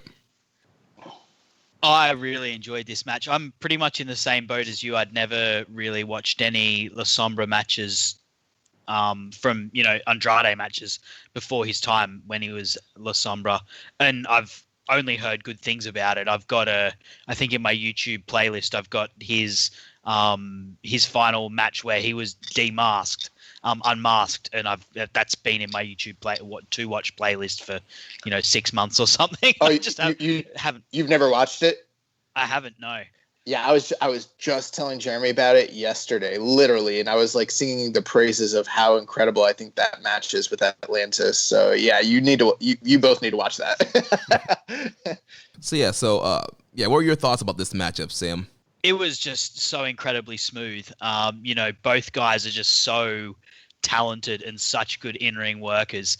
And even though they're coming from very different places, where Nakamura obviously has that strong style shoot fighting background and La Sombra is a lucha libre wrestler, they just blended so well because they're both just so proficient and so technical.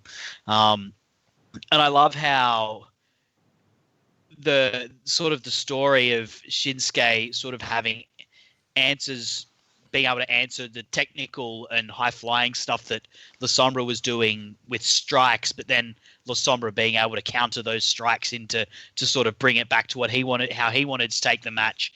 And, even both fighters ended up having to go into the other person's world, where Nakamura did a suicide dive. I don't think I'd ever seen him do a suicide dive before this. And, La Sombra at the end is having some really heavy chop and slap exchanges with Nakamura, right up until the end. Both, there's just so much back and forth in this, and such an interesting clash of styles. Yeah, I think... Oh, go ahead, Jeremy. No, you go ahead.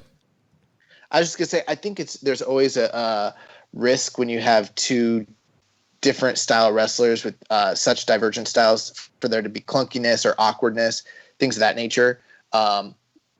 Clearly, La Sombra was one of those guys during this phase of the partnership with CMLL and New Japan that they had a lot of faith in. They put their title on him, which is very rare for them to put their title on a Latin fighter. They did it with, I think, Mascara Dorada and Mystico, and later Dragon Lee, but that was about it. And so for them to put a major title on La Sombra like this, it's a pretty big deal.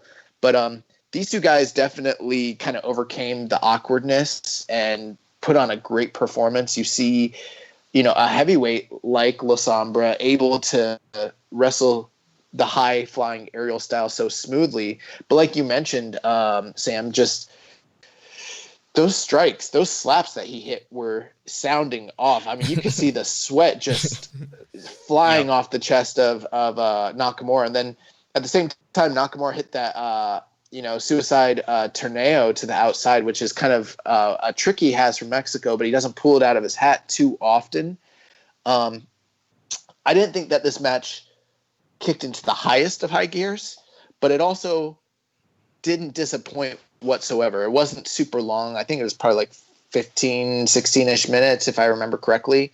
And there's big moments. La Sombra coming off of the set that was around ring and doing a giant like Kota Ibushi moonsault off of it. There's just a lot. He lands cool on moments. his feet. He doesn't just do the moonsault. He lands on his feet like it was nothing.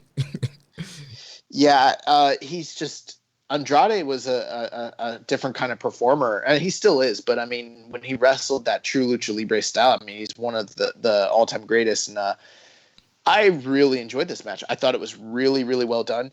The one moment that I did think was kind of lost was he goes for the same move that he won the belt with, which is the roll up, the lift up, and then the backdrop into the pinning combination. And he tries it again, and this time Nakamura kicks out. And La Sombra starts selling so hard, like, I can't believe that didn't win the match for me. But I don't think the audience maybe was aware or as familiar with the fact that that's how he beat him. So they try to do a big callback spot, and it's a little lost on the crowd. It's hard for, you don't get the reaction that you would expect if it had. Now, if that had been done in Mexico, I think it'd be different. But overall, I love the match. I mean, Jeremy, like you mentioned, you hadn't seen a lot of La Sombra. I know you enjoyed this match a lot. Like, what were your overall, thoughts and kind of breakdown? Yeah, so first of all, I just love the fact that Nakamura was able to kind of adapt and wrestle that Lucha Libre style. I know he had done a couple of tours of CMLL, but like Sam was saying, you really don't see him pull his stuff out often in his matches. And to see Nakamura do a corkscrew plancha was kind of crazy and kind of keeping up with Andrade and wrestling Lucha Libre style. I really loved that. And then, like I was mentioning earlier, like just seeing kind of like La Sombra just kind of without the restraints. I marked out how he did like a springboard spinning split like a moonsault at one point in this match for a near fall, which I had never seen him do in WWE, which was awesome. And the moonsault you mentioned, Josh, off that structure that was a part of the set on ringside was just awesome and landing on his feet. There was a suicide dive that Sombra hit in the middle of the match. I love that. Yeah, so good. Literally, he shot out of the ring like a freaking missile and just crashed into Nakamura, and they crashed into the guardrails. It was just awesome.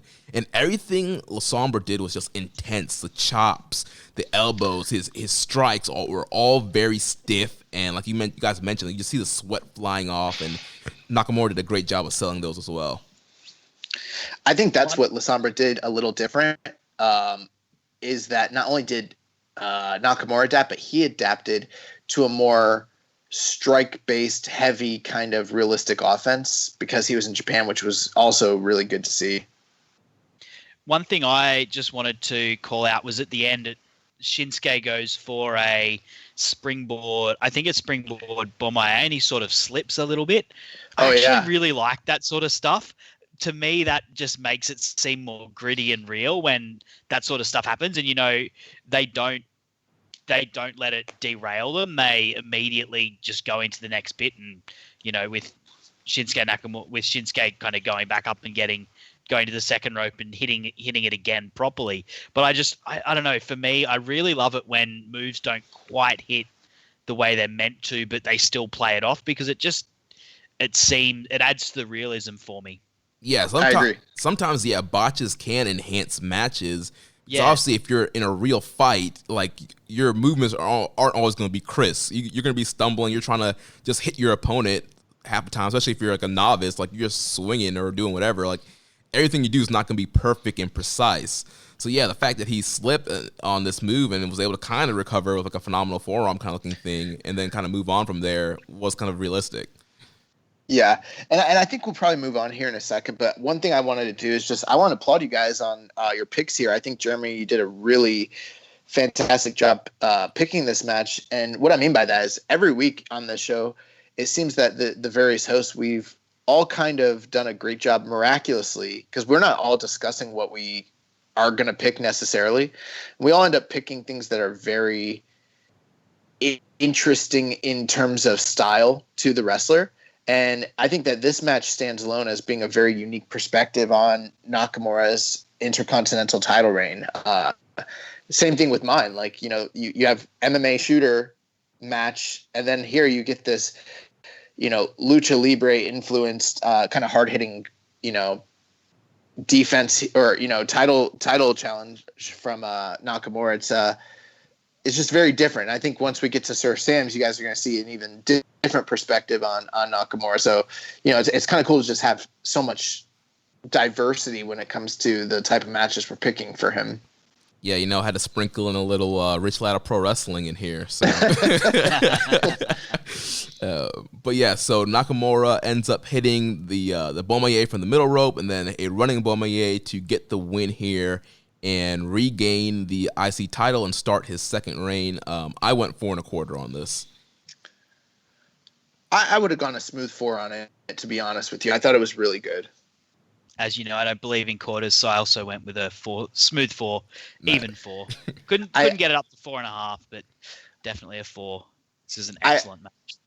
I also like to point out that this is the first time in history that anybody has ever been a multi-time holder of this championship. So, set the record with defenses, becomes the first man to regain the title. He's just making history all over the place. Yeah.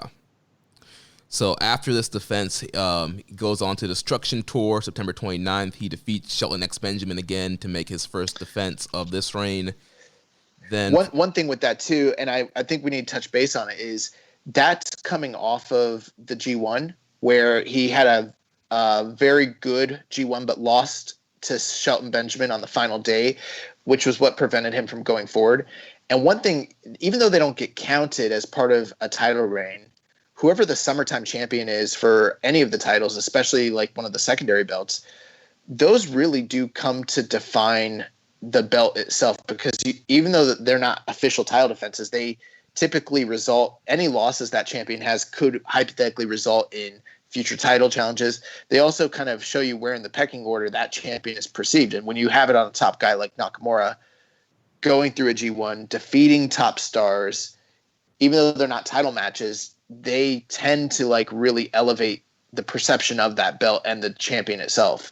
And that's kind of what produced that first title challenge with Shelton as well.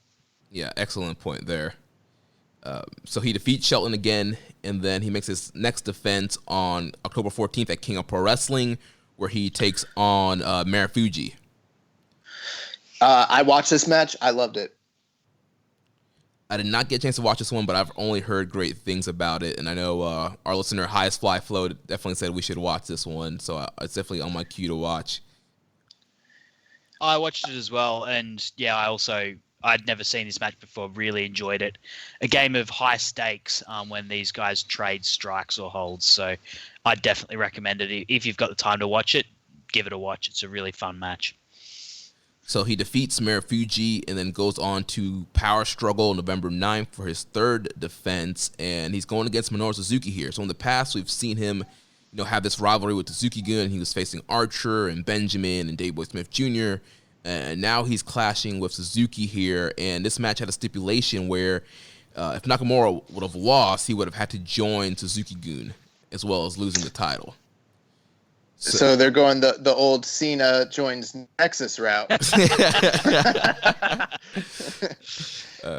So he defeats Suzuki, does not have to join Suzuki-gun, keeps the title, and then after this match, he calls out Tanahashi to be his next challenger, what sets up the first title match between these two longtime rival in over 2 years. And we go to Wrestle Kingdom on January 4th, 2014, and Nakamura loses the IWGP Intercontinental Championship to Tanahashi in the main event, Wrestle Kingdom 8 here. And obviously, we know that this is the Wrestle Kingdom where we had the fan vote, which is why this match was in the main event. It was Naito versus Okada for the IWGP Heavyweight title, and then Tanahashi and Nakamura here. And it was put up to a fan vote, and the fans voted for Tanahashi and Nakamura to be in the main event here. Yeah, I mean, Tanahashi, the longest and most bitterest of rivals for Nakamura's time in New Japan Pro Wrestling. It is the feud that kind of defined that era of generation of stars, especially with Shibata leaving the company. They'd clashed. This was the third time that they had clashed in the main event of the Tokyo Dome for a major title. And the very fact that when we started this rundown, we're talking about a title that was fought for in a Jersey Pro It's basically tournament. a shed. It's basically a shed that they're fighting in. Yeah. It's not a glorious place. And then in a little over 2-3 years, it's headlining the Tokyo Dome with the two biggest stars in New Japan Pro Wrestling. Because let's not lose sight of the fact that although Okada's the IWGP champion at this time, and although Naito's on his rise and everything, Tanahashi is still the actual ace of the company.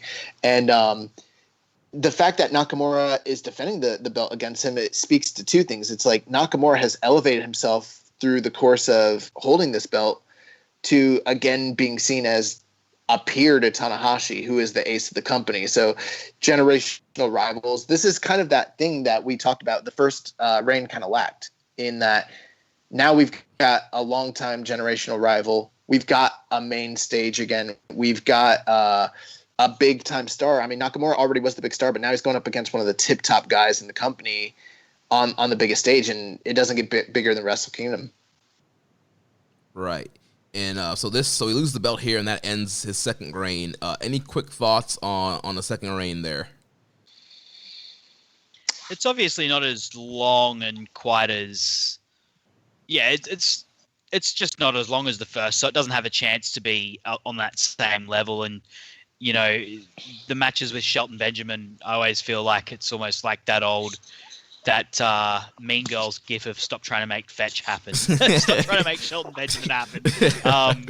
And for whatever reason, Suzuki and Nakamura, even though you'd think the two styles would work together, in that match that just doesn't seem to work out. Obviously this match against Tanahashi at Wrestle Kingdom's an amazing end to the second reign, but it certainly doesn't reach the same heights as the first reign. I would actually argue that this might actually have reached higher heights, in the sense that you see him wrestle three bigger stars than any of the competitors that he wrestled in the first reign. Although it's not as long, and although it's not as it doesn't have as many defenses, obviously. You see him regaining the title from La Sombra, who's a tip-top star from Mexico. You see him wrestling Naomichi Marufuji, who, there was a time where he was a top star in the biggest Japanese wrestling company in the world, and he's, still to this day revered as like one of the top pro elite legends that are out there, one of the greatest performers of his generation. And it was a big deal at the time.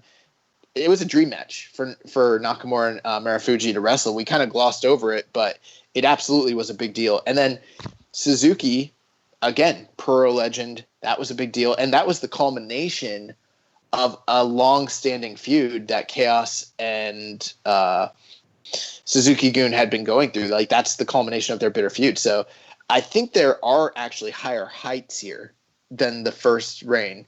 Where I think the first reign might exceed it is in quality of matches. There might be some better quality matches than these ones, but these actually probably mean more.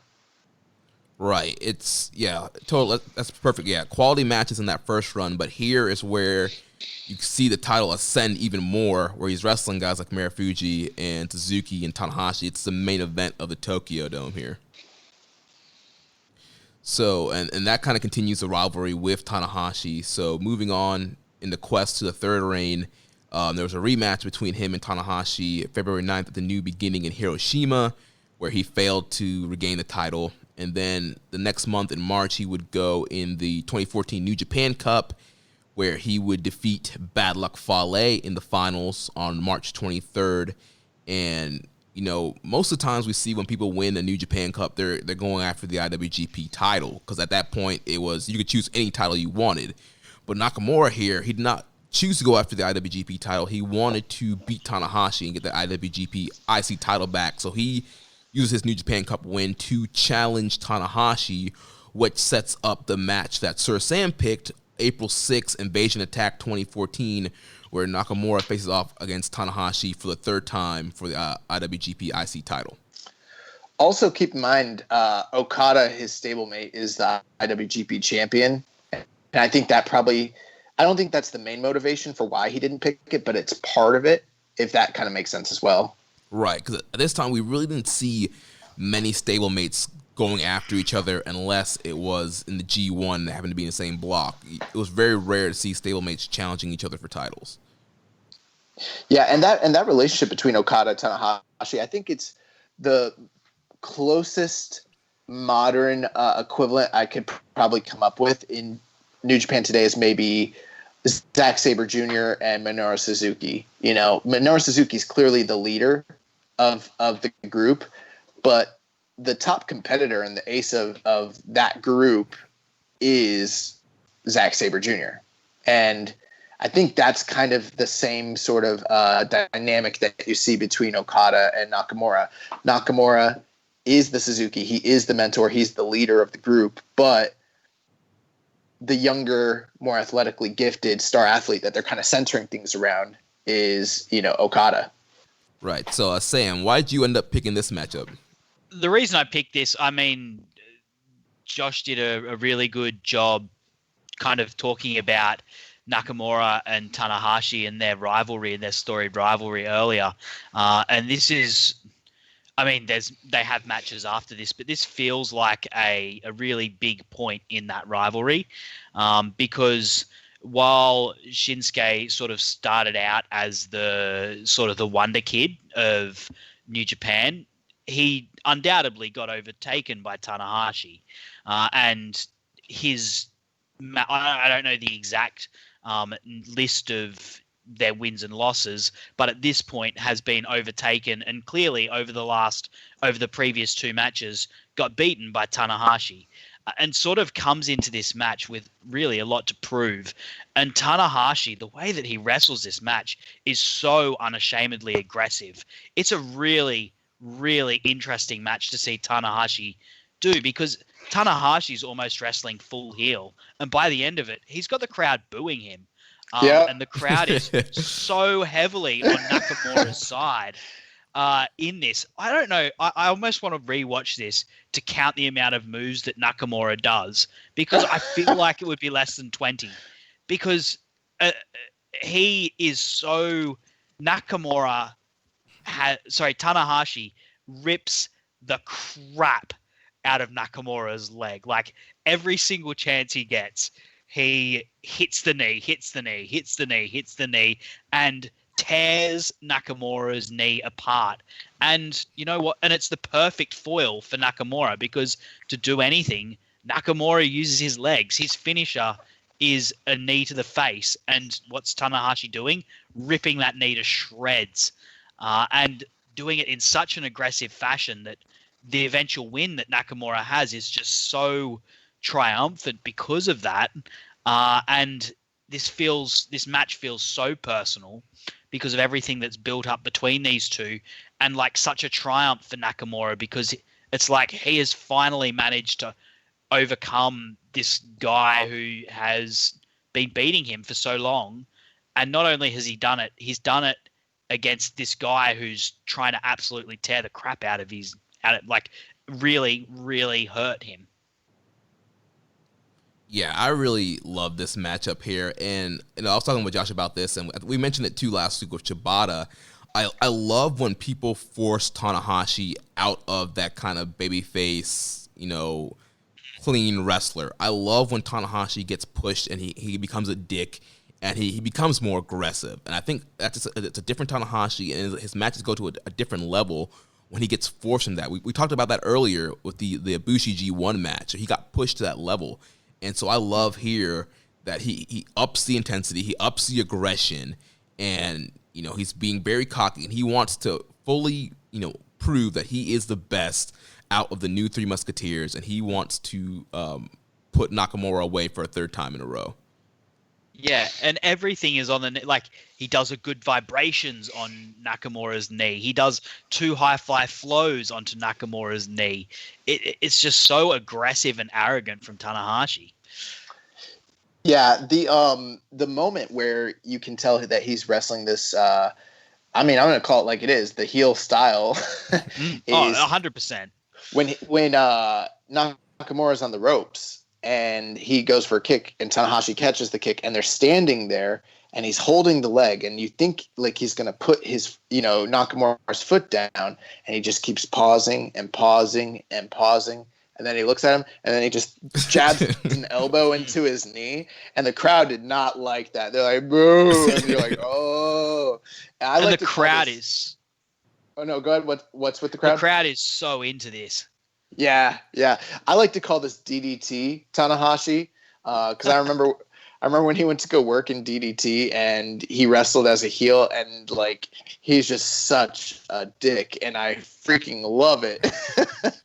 And this match is so unique, man. And again, like I keep saying that word and bringing up the diversity of these matches, because you have the Wrestle Kingdom match, and that's like your classic Tanahashi, Nakamura style of match, main event Tokyo Dome, epic, they're your typical style match. And then this same, it wasn't quite as aggressive or anything of that nature, but this same strategy that he's using at Invasion Attack is what he used to gain the upper hand at New Beginning, and it's attacking the leg, and he takes it even a step further, and it's almost overkill. I mean, he's doing high fly flows onto this dude's legs and just hitting him with every single variation of dragon screw, and he's just destroying his legs. And one thing I like, everyone has different takes on the whole leg selling thing. There's some people that think that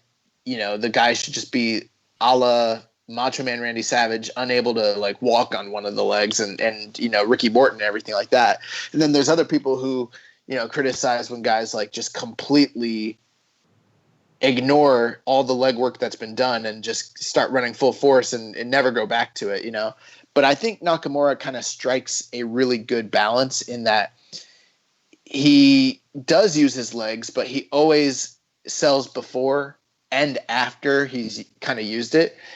And it, in a real fight, if a guy's like let's say hitting you with leg kicks and stuff, if you're at the point where you can't use your leg, the match is over. In most cases, you can still use the leg. It just hurts a lot. You know what I mean? It might hinder you a bit, but you still can fight in a realistic manner. And that's kind of what Nakamura does here. But like you said, Sam, I don't know how many, this might be the most one-sided match I've ever seen at this phase of his career. I mean, Nakamura gets so little offense. Tanahashi is just dismantling him the entire match. And to see him work as a babyface in peril and work from underneath the whole time, and to get that simpy from the crowd, he is so good at it. Like it's so unique and it's so incredible, man. His selling is so incredible. His facial expressions, the way he holds his knee, and the way he wraps his knee around his other leg, or his other leg around his knee, and like pulls on it as if he's trying to like stretch it out, or trying to like massage it out and force the pain out. It's incredible the way he does it. And to get to like what you're saying about the knee, the way I look at it is like adrenaline kicks in for the moment when he needs to, but as soon as he hits a bomb AA, and afterwards just falls on the floor writhing with his knee. And same with when he gets his knees up to counter the high fly flow, it kills him. Like he looks like he hurts more than Tanahashi to get his knees up for the high fly flow, because Tanahashi has just been, every single chance he gets, he's just chopping, stomping, whipping, like just killing Nakamura's knee. There's something that happens in wrestling, like where if a guy does something very unique and different, I'll pop for it, because I think that there should be more versatility, and I like when there's unique wrestling as opposed to everyone being carbon copies. And the one thing that Tanahashi does in this match towards the end that is so great, and it is what elevates this match above many of their other matches, is the closing sequence, is after Nakamura gets the upper hand, he starts going into a finishing sequence where he starts landing Bombayés. Tanahashi puts his arms up in an X and blocks the first Bombayé. And I'm like, oh my God. I remember there's a match from 86. It's Jake Roberts versus Rick Steamboat, and Rick Steamboat keeps trying to throw the chop at Jake Roberts. So Jake Roberts decides, I'm going to put my arms up and block it. And I've never seen anyone like cross their arms and block a chop before. And I was like, oh, this man, Jake Roberts, is a freaking genius. And when I see people do stuff like that, I'm like, why don't people use a guard in wrestling when you're getting struck? It's like, it seems so simple. And I loved that. But like, you know, Nakamura hits the freaking guard of Tanahashi. It hurts both guys, and then Nakamura uses the other leg to land the opposite alternative Bombay. I didn't catch that. Oh, it's so that's so good. He throws the right leg, it gets blocked. He goes backwards. He makes the face. He's holding his knee. Tanahashi's loopy, and then he hits him with the left leg. It's so good. Yeah, just brilliant storytelling there. Yeah, Tanahashi, just destroyed Nakamura's knee this whole match. And yeah, I love too, there was like a near count out spot towards the beginning. Tanahashi hits the high fly flow to the outside, and we get to the dramatic 19, and Nakamura just barely gets in. And that's great too. Just so much emotion in this match, and yeah, this was a masterpiece. Agreed. 5 stars, easy. And the finishing sequence is pretty incredible. It's basically Nakamura just hitting Bombay. It's like he hits that first Bombay that we just talked about, goes to the top rope, hits him with another one, goes to the top rope, hits him with another one, and then hits him with one final proper one, and hits him with 4. And actually, I'm sorry, no, he hits him with the 3, goes for the pin. Out. Nakamura kicks, or Tanahashi kicks out, and you're like, what is it going to take? And then he hits him with a 4th and final decisive one to put down the ace. And it's weird because suddenly Tanahashi's been horrible the whole match and then gets put down, and you kind of regain a bit of respect and sympathy for the guy because he got put down. And on the flip side, like, Nakamura survived the onslaught and he looks better coming out of it. It does favors for both guys. This is a perfectly booked match. Like, it's incredible. So, Sam, were you serious on your 5 stars? Yeah, 100%. This is a great match. This is a fantastic match. And I hadn't seen it before I went to watch this, went to watch through for this project. I thought we'd be doing the Wrestle Kingdom match, and then I saw this one and I was like, yep, this is it. This isn't the Wrestle Kingdom match. Feels like a big event for Tanahashi and Nakamura and for the belt, but this feels like a real triumph for Nakamura. Like, this feels personal. This feels like a personal triumph for Nakamura. And yeah, it's just it's a really unique match for a New Japan main event, but it's perfect. It's so good. I personally, I'm going to go 4.5 on this one. There's no real reason. Like, I can't criticize anything about the match necessarily.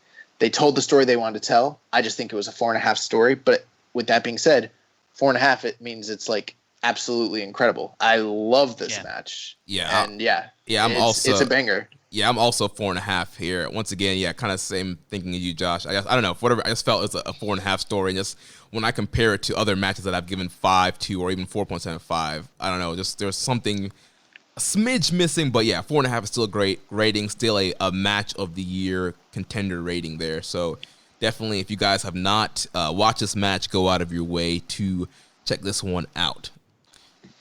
And we're back on the Nakamura train. Right. 3-time IWGP Intercontinental Champion. Yeah, just further just solidifying himself as kind of the face of the IC Championship and continuing to elevate this title to new levels. So at the end of this match, Daniel Gracie comes out of the Gracie family fame. This could wipe half the star off, maybe. and he challenges Nakamura to a match, into a title match, and he, it's I forget who the other Gracie was, but it's the two Gracies. Hoyler? R-O-L-L-E-S. R-O-L-L-E-S? Oh, Holes. Yeah, it's Holes Gracie and Daniel Gracie against Like the discount Gracies. It's not even the good ones. against Nakamura, and Sakuraba comes to his side. Sakuraba actually joins Chaos and becomes tag team partners with Nakamura, and they enter into a feud with these guys on some high profile shows. And God, this is the point where Kadani was trying to bring in shooters and kind of restart the whole UWFI thing. Inokiism. And he wanted to bring in some Inokiism. He was talking about signing like Shinya Aoki and stuff like that. And I got to tell you, this is a black mark on Nakamura's title reign. This shit sucks so fucking bad. So following this Tanahashi match, Nakamura would go on a North American tour with Ring of Honor for their War of the Worlds tour, where he will face off against Kevin Steen, better known now as Kevin Owens, on May 17th. And that match is free on Ring of Honor's YouTube. I've watched it in the past, and that's just a great matchup. Nakamura, Kevin Owens, you check that out. And then, I think it's overrated.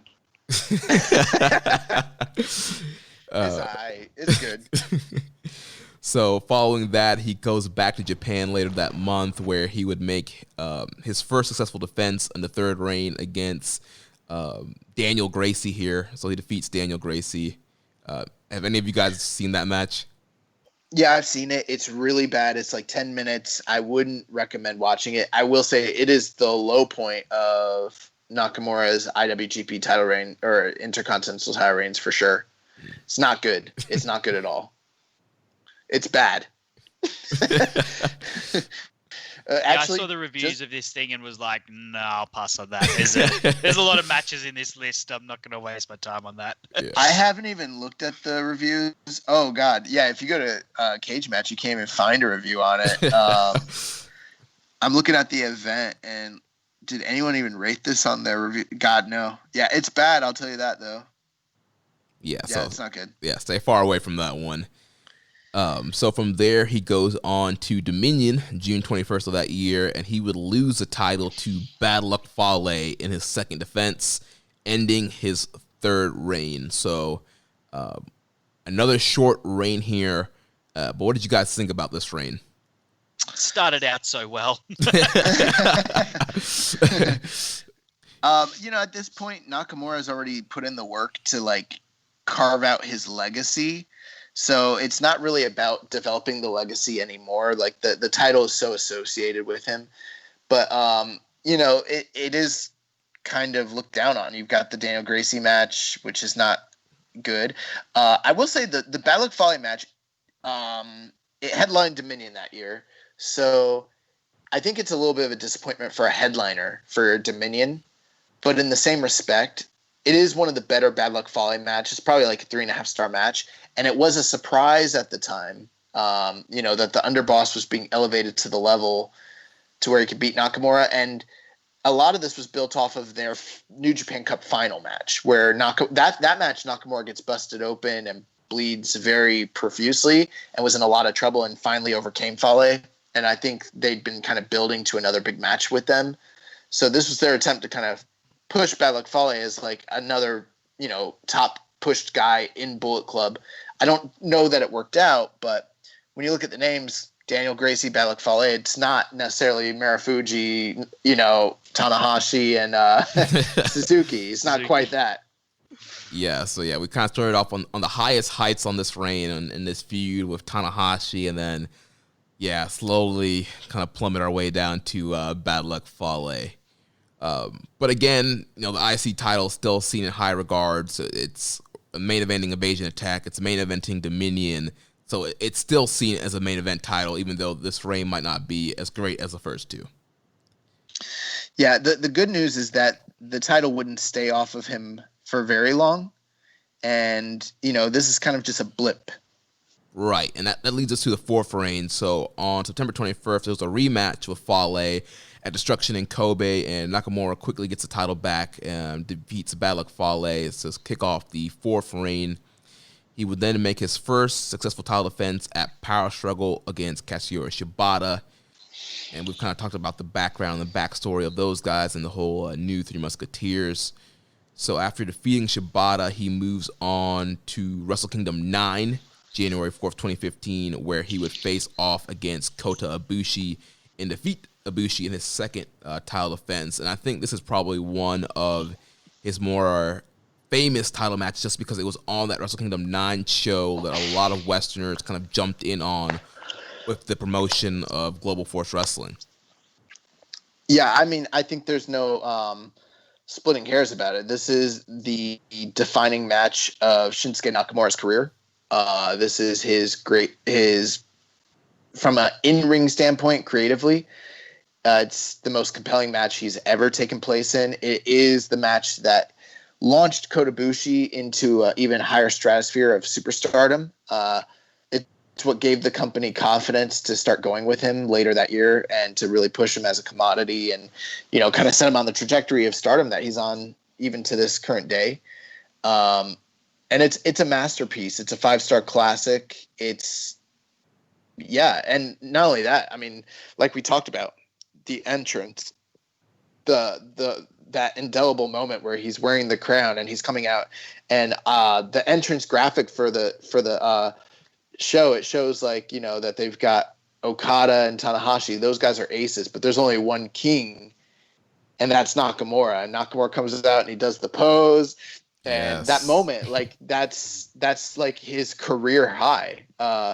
It's incredible, and also they're coming out on a worldwide stage to the North American audience and really expanding their view to everybody. And it is what made Nakamura even greater of a legend. Like it's this.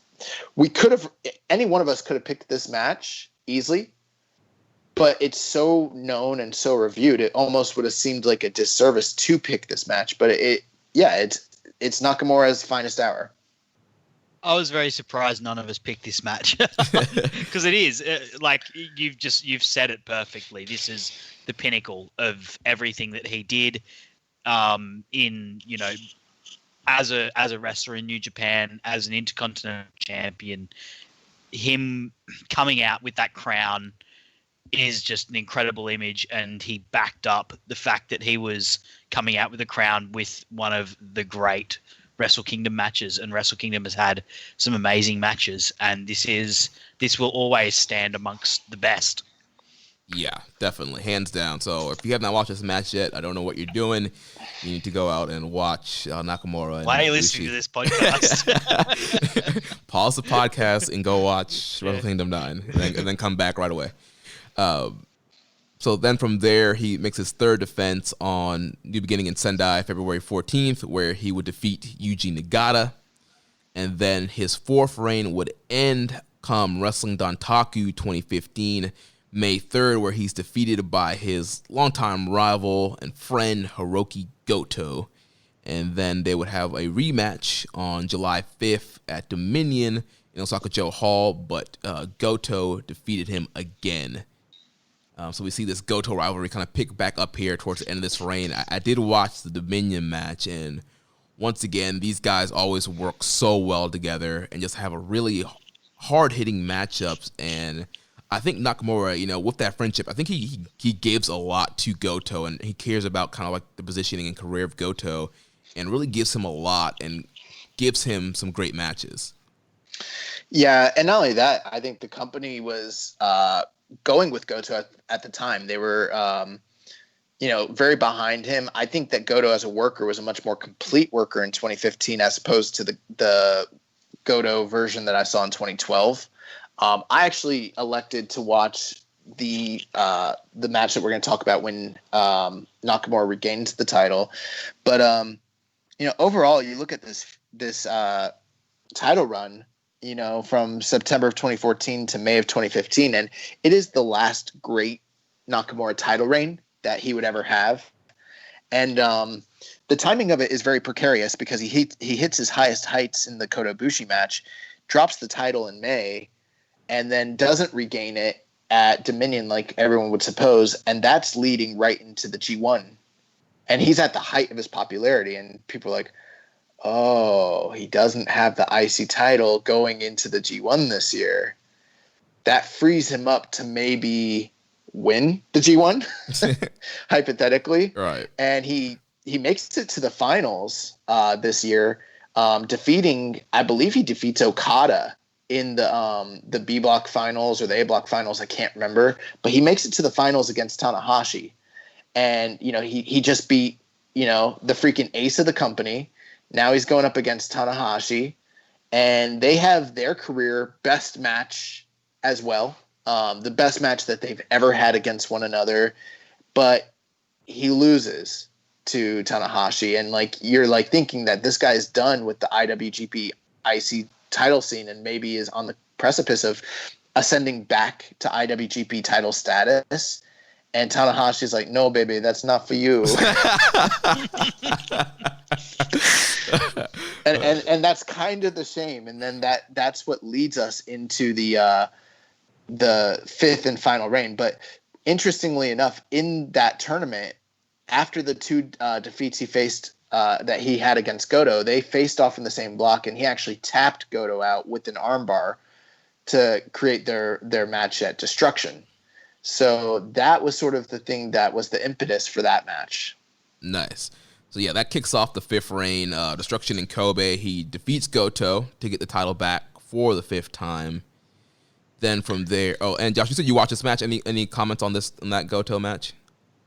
Yeah, I think it's their best match. It's very similar in overall quality to the match they had at Dominion. This match is the culmination. I like culmination matches because there's always a lot of callbacks to things that happened in the feud. I think all these matches they had were very good. I wouldn't say they're blow away. This one I'd probably go 4.25 on it. I think a lot of people were higher on it at the time it happened, but ultimately Nakamura, beats Goto, takes his belt back from Goto, and sets a fifth record setting. Wins his title for a fifth time, record setting time, and it's incredible. And Goto was kind of the thorn in his side all year long, and that was this is the one guy that he's really feuded with for a long period of time over the IWGP title. With Tanahashi, it always felt like Tanahashi and him were kind of fighting for this belt, but Tanahashi was here for a cup of tea and was going to leave. But Goto is the guy he originally won the belt from. It's the guy that he lost the belt to, won it back from. So, I mean, they had a long-standing career rivalry when it comes to this upper mid-card title here. Yeah. Sam, did you watch this one by chance? I watched the Dominion match as well. So I don't know, these two, they're just really, really good together. And as I think you said, Jeremy, I think Nakamura really wants to emphasize and wants to put Goto over, and that comes across because he's on his best behavior in these matches. He is, and Goto brings it, as Goto always does. I don't think I've ever seen a bad Goto match, honestly. Don't recommend me one, but he always just gives it his all. And it's kind of, I don't know, coming back, it's the fifth reign. By now, obviously I wasn't watching at the time, but I can see why people might have been disappointed with. It's like, oh, he's gone back to the IC title again, just in time for Wrestle Kingdom where he can have another match. And, the match that's coming up against AJ Styles is a really great match. But I can definitely see how, if you're a big Nakamura guy at this point, you may have been a bit like, oh, gosh, I've seen this before and I want something different for my favorite wrestler. Mm. Well, I was watching at the time, and I can tell you what people thought, at least here in the States. Rich Latta will attest to this, because I remember him and I talking about this very extensively at the time.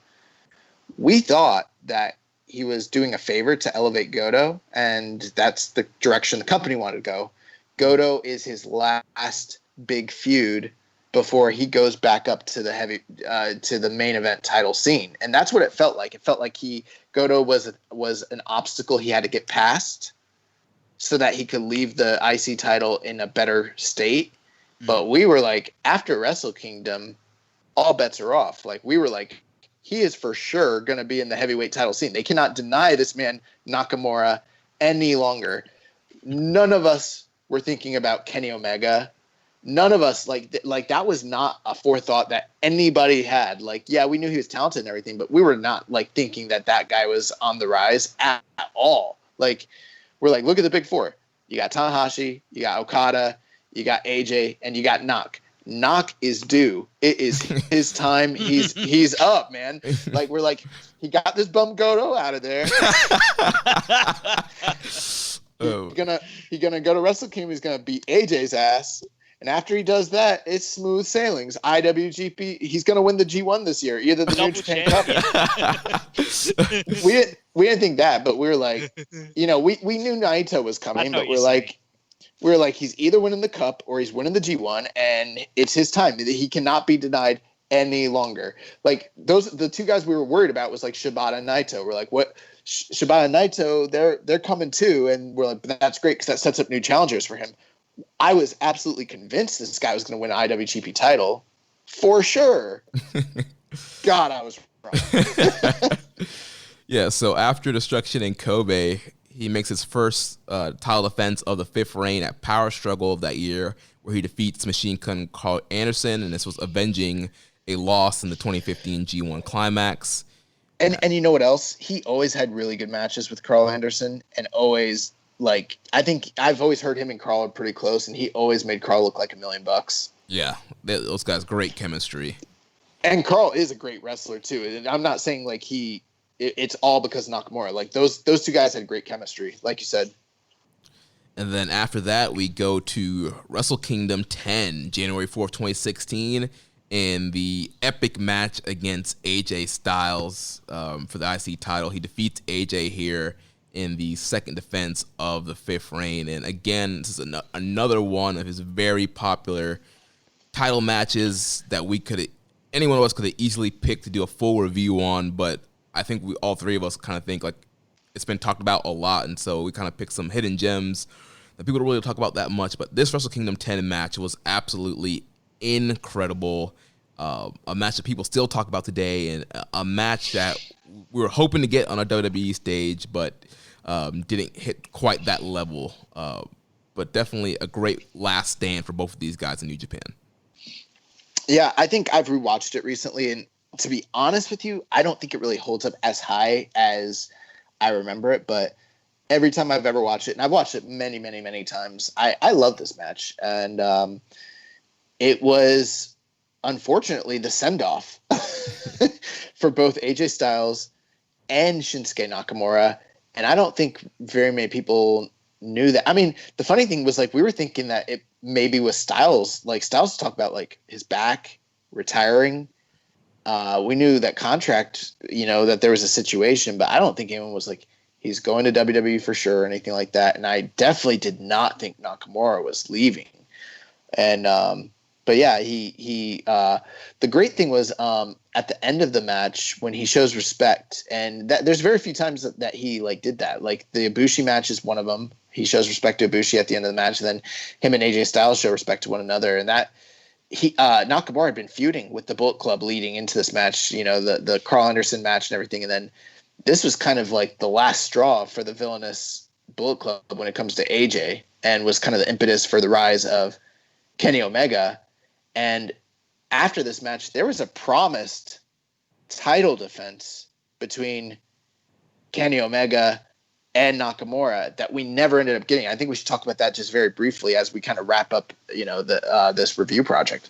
Right. So he defeats AJ, and then hours after that, there are rumors on the dirt sheets that Nakamura had given his notice the morning of the Tokyo Dome and announcing that he was going to WWE. He would remain under contract and was expected to finish off his contracted dates with the promotion before leaving. Then on January 12th, Nakamura would confirm that he is leaving New Japan, and it was announced that he was stripped of the IWGP IC title. So like you were mentioning, Josh, they did not have him drop the title before he left. They decided to strip him of the title and eventually do something, go in a different direction to get it on Kenny Omega, but we did not get that Kenny Omega Nakamura match for the title. Yeah, and they built to it at New Beginning, or not New Beginning. Yeah, he calls him out at New Year's Dash. After After he hits AJ Styles, he goes Shinsuke Nakamura. And also as keep in mind, only Kenny Omega can. Yes.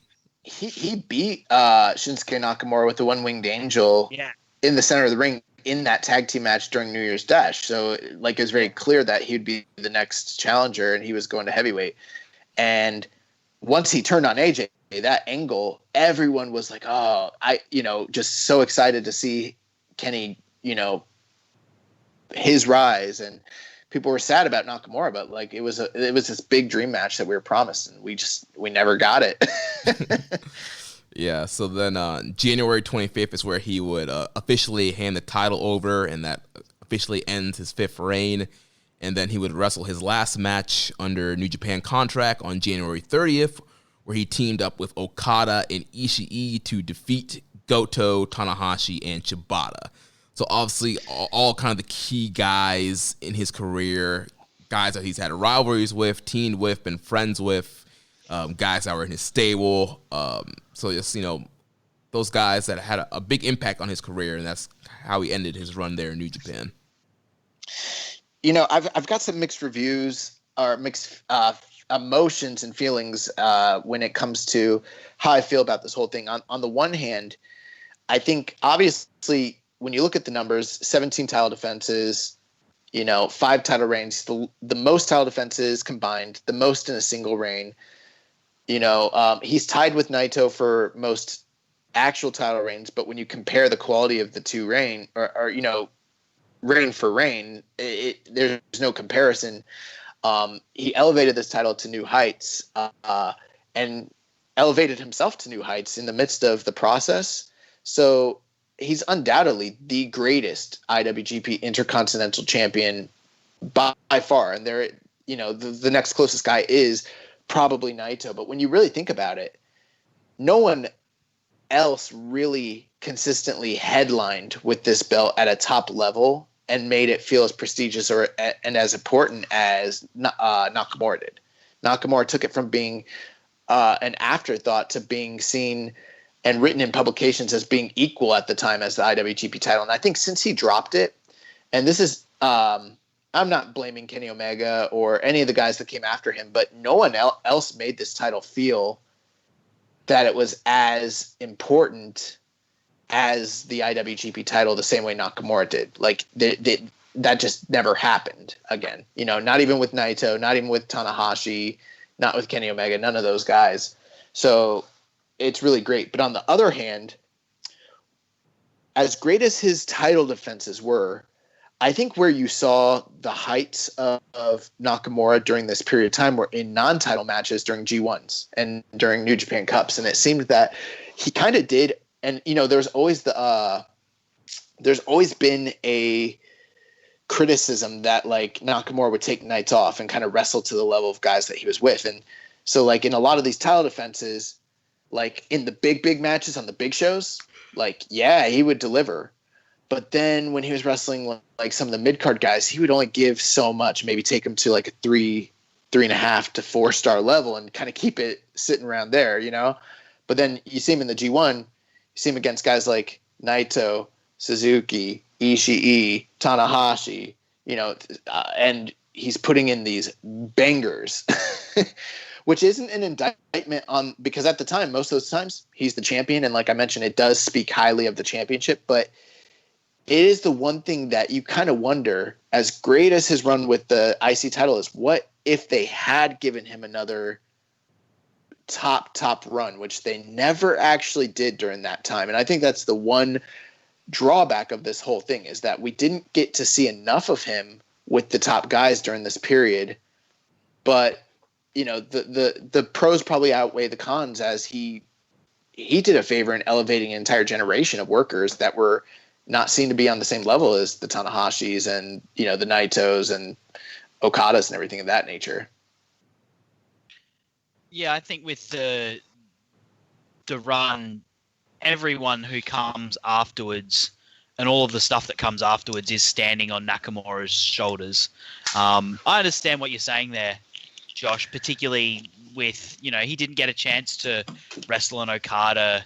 He didn't get a chance to wrestle Naito, but at the same time, with this reign, if you don't have this reign, you don't have Naito's reign with it, where he's treating it like a piece of crap, and that's a scandal. Because if this is still a bronze, a black belt with a bronze thing, then it is a piece of crap still. Like if Nakamura doesn't get it, then Naito's just treating it how it is, and it's not a scandal, And if you don't have Nakamura's reign, then you don't have Tanahashi sort of reclaiming it from Naito, because it doesn't mean anything for him to restore it. Because what's he restoring, this belt that means nothing from? There's no more important figure in the history of this championship than Nakamura. And I kind of get where you're coming from, I guess, as a fan of Nakamura. Was this belt in later periods, was this belt actually holding him back? Maybe, potentially. As we sort of said, was maybe him running into Wrestle Kingdom 10, was that maybe the time where they should have done something different? But at the same time, from the belt, from looking at this historically for the belt, Nakamura is the champion. He is the Intercontinental Champion, and everyone who comes since will be compared to the bar that he set.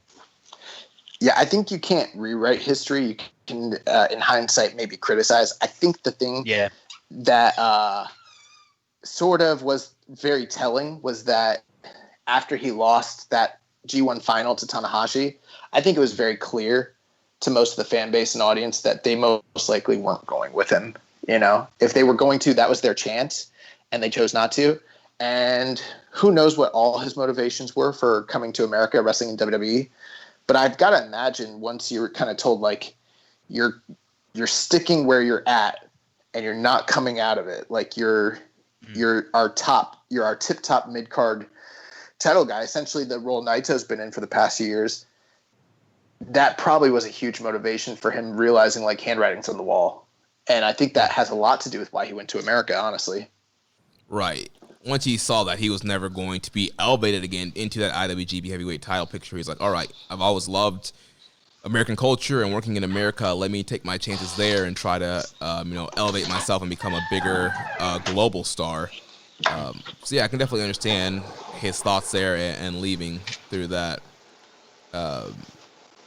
So that kind of wraps it up. Any final thoughts here on the title reign? On Nakamura and all his title reigns? I honestly feel like I summed up everything in that brief summation there. Any thoughts you guys have? But, I love doing this project. I think it was great. Yeah, I've said everything I think I feel like I can say about it. But, yeah, this was a lot of fun, and it was fun to dive into those matches, those lesser-known matches, for sure. Yeah, had a great time going back and watching these Nakamura matches. And, yeah, this is an incredible superstar, some great title reigns. So let's jump into these questions here. Before we jump into the questions, I got a question. And we don't have to spend a lot of time on it. But I think this renaissance of classic, like, era-defining matches that we've seen in New Japan, occurred sort of on the heels of Nakamura leaving the company.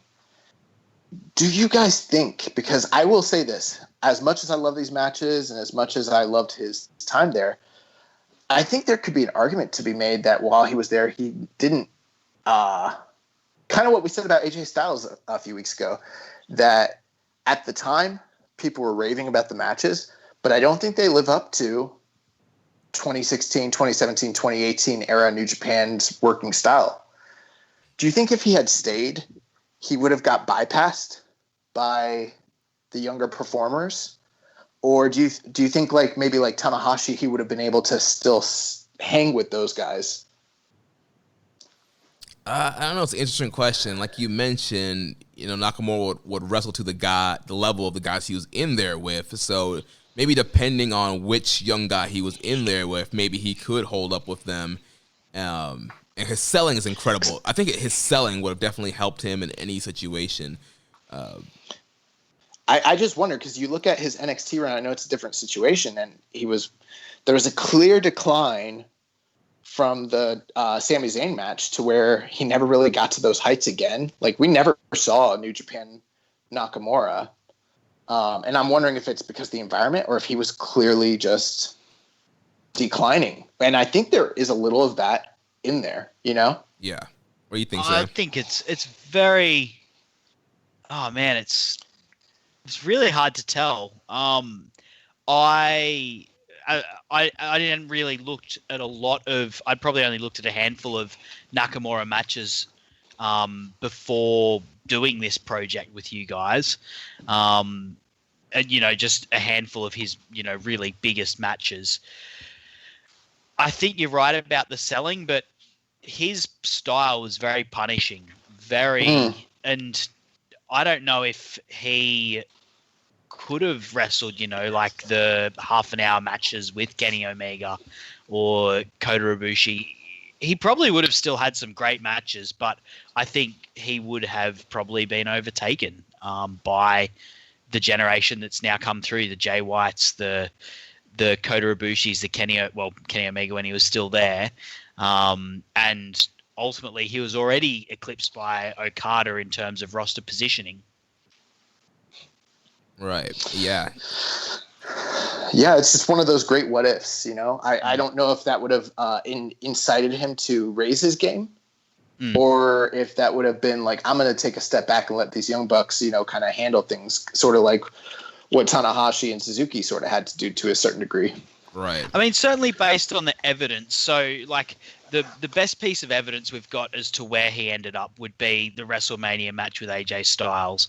And rightio, they did go in with absolutely unfair expectations. It was as much set up by the fans and the WWE as it was the fault of those two going into it. But you've got to imagine they gave that match everything they possibly could. And as good as it is, and it is a good match, it's absolutely not what... it's not on the same level as the stuff we see in New Japan. And you've got to imagine that was those guys going as hard and as doing as much as they could to get that match over, and it didn't. It didn't get to that standard, and that's the best evidence we've got as to what he could have handled in 2017, 2018. Going as hard as they could, giving everything they could, under the guidance of the agent. In WWE, you got an agent, and they tell you how to wrestle. They tell you what to do. It's not even wrestling. WWE's not even wrestling. It's bullshit. Like, so I see what you're saying, but anyways, you want to jump into these questions, Jeremy? Yeah, let's run through these questions. So first from Reddit user Tomda24. Should Nakamura have had more and longer reigns as IWGP Heavyweight Champion? Well, that when he was kind of booked for those title reigns in most cases, the booking was not what it should have been. There was a lot of hot-shotting. Business wasn't where it should have been. He probably should have, but at the same time, Nakamura hadn't really found himself completely during that period. My argument is I wish that he would have gotten a title reign later in his, ultimate form. But, decisions were made. Things happened. Yeah, I would have loved to see a King of Strong style Nakamura title reign in a long kind of, similar to his first IC title reign. I think would have been great to see. To play devil's advocate, part of the amazing luster of the IWGP Heavyweight Championship is that it's a really exclusive championship to hold, and the fact that Nakamura didn't get that on another time in his ultimate form almost adds to the prestige of that belt. It's true. I would have loved to have seen that happen, but obviously I wouldn't be watching at the time, but talking, it would have been cool for that to happen, but there's some positives in the fact that it didn't. Yeah. Yeah. Quality insight from Sir Sam. That's what you get. Next question here from Reddit user PSan91 says, where do you think Shinsuke would have been placed in the card if he had never left to go to WWE? Do you think he would have gotten another IWGP title run? I think it's possible, but it's with so many factors, other guys leaving, other guys being elevated, it's really hard to know that entirely. I think it was easier to kind of project for Shibata because there was a clear story arc, and I think things were a little bit clearer, when I was kind of like projecting things last week. But I think it's harder with Nakamura. I think that there's a good likelihood he wouldn't have gotten another title run, personally. I agree. Yeah, I think based off what we kind of saw in that final G1 and constantly being in the IC title picture, I think he was kind of just going to be slated for that IC division, and I think he would have probably just been a guy who was either the champion or challenging for the championship probably if he was still there. I think personally we would have seen him slip into a Tanahashi-esque role over time. Guys that are still at the top but who aren't really hogging the top spots. I think it would have been very interesting to see what happened with the Jay White Chaos saga had he still been there. Yeah. You know what would have been an interesting position for him? The US title holder. Yeah, very popular in the Possibly. West. They could have used him to try and catapult that title and get it over. Yeah, and he wears red pants and the belt's red. So book it. Next question here from Reddit user Just a Little Bear 01. When you picked your matches to review, did you find yourselves going for your personal favorites, most historically significant that was available, or a mix of both? Love the show. I think a mix of both. I think it's maybe there are some people that were not along for the ride and would like to hear us talk about Ibushi and the AJ matches from Wrestle Kingdom, but I just feel like it's been so overdone, and you can find that content out there so easily, but there's not a lot of people talking about this La Sombra match. or if they are talking about Tanahashi matches, they're going to talk about one of the Tokyo Domes. They're going to talk about a G1 final. They're not talking about the Invasion Attack match. And, I really don't think enough people praise the master work that he did with Sakuraba. So I think that has to do with why I think we're trying to pick things that would be interesting to us creatively, but also for the audience to listen to. Yeah, we're out here digging for diamonds. We're not digging in the normal places everyone else is. We're out in the Wild West. Yeah, and for me, since we've been doing this new project every week, like for me, I'm picking a lot of stuff that I have not seen and that I think would be interesting to talk about. So La Sombra, I know as Andrade, I know he's a great wrestler, but I've heard great things about him before, and I just thought it'd be really interesting seeing him and Nakamura and just seeing what that looked like and just what La Sombra was all about. So that's kind of how my mindset is going into these things. Next question here from Twitter follower at IWGP_fan. Says, I was rewatching Shinsuke Nakamura versus Yoshihiro Takayama from Wrestle Kingdom 4 last night, and the timing of both men was on point, a great match, and was easily one of my favorite moments, bringing him full circle. What are some of your standout moments in Nakamura's rise to legendary status? That's a great question. The Takayama series is really great. They had two big matches. There's one in 2004. He said he watched the one from 2009. Wrestle Kingdom 4. So I think so, yeah. Okay, yeah. The first match that they had in the Tokyo Dome in 2004, though, those kind of play into one another, and that's a really great match. If we're talking early era, you've got his third title win against Makabe, which was the culmination of the Chaos GBH feud. That's a big one. That's a great match. Very bloody match. Yeah, his two Tokyo Dome matches with Hiroshi Tanahashi prior to the one that we just discussed. Those are big deals. His match with Kojima for the title. His match with Muto when he dropped the title at New Japan Circuit. Those are kind of the ones that sort of stick out in my memory. even the Brock Lesnar match, which should have been a better match and a bigger deal. It's a pretty interesting screenshot of where the company was and where the competitors were at the time that it happened. Sort of a dream match that you're never going to get again, and that one's interesting to watch also. Yeah, and I think we kind of covered a lot of what other moments that have helped him, rise to legendary status with these IC title runs, and just the great defenses and elevating it to a main event level. I think definitely helped his status as well.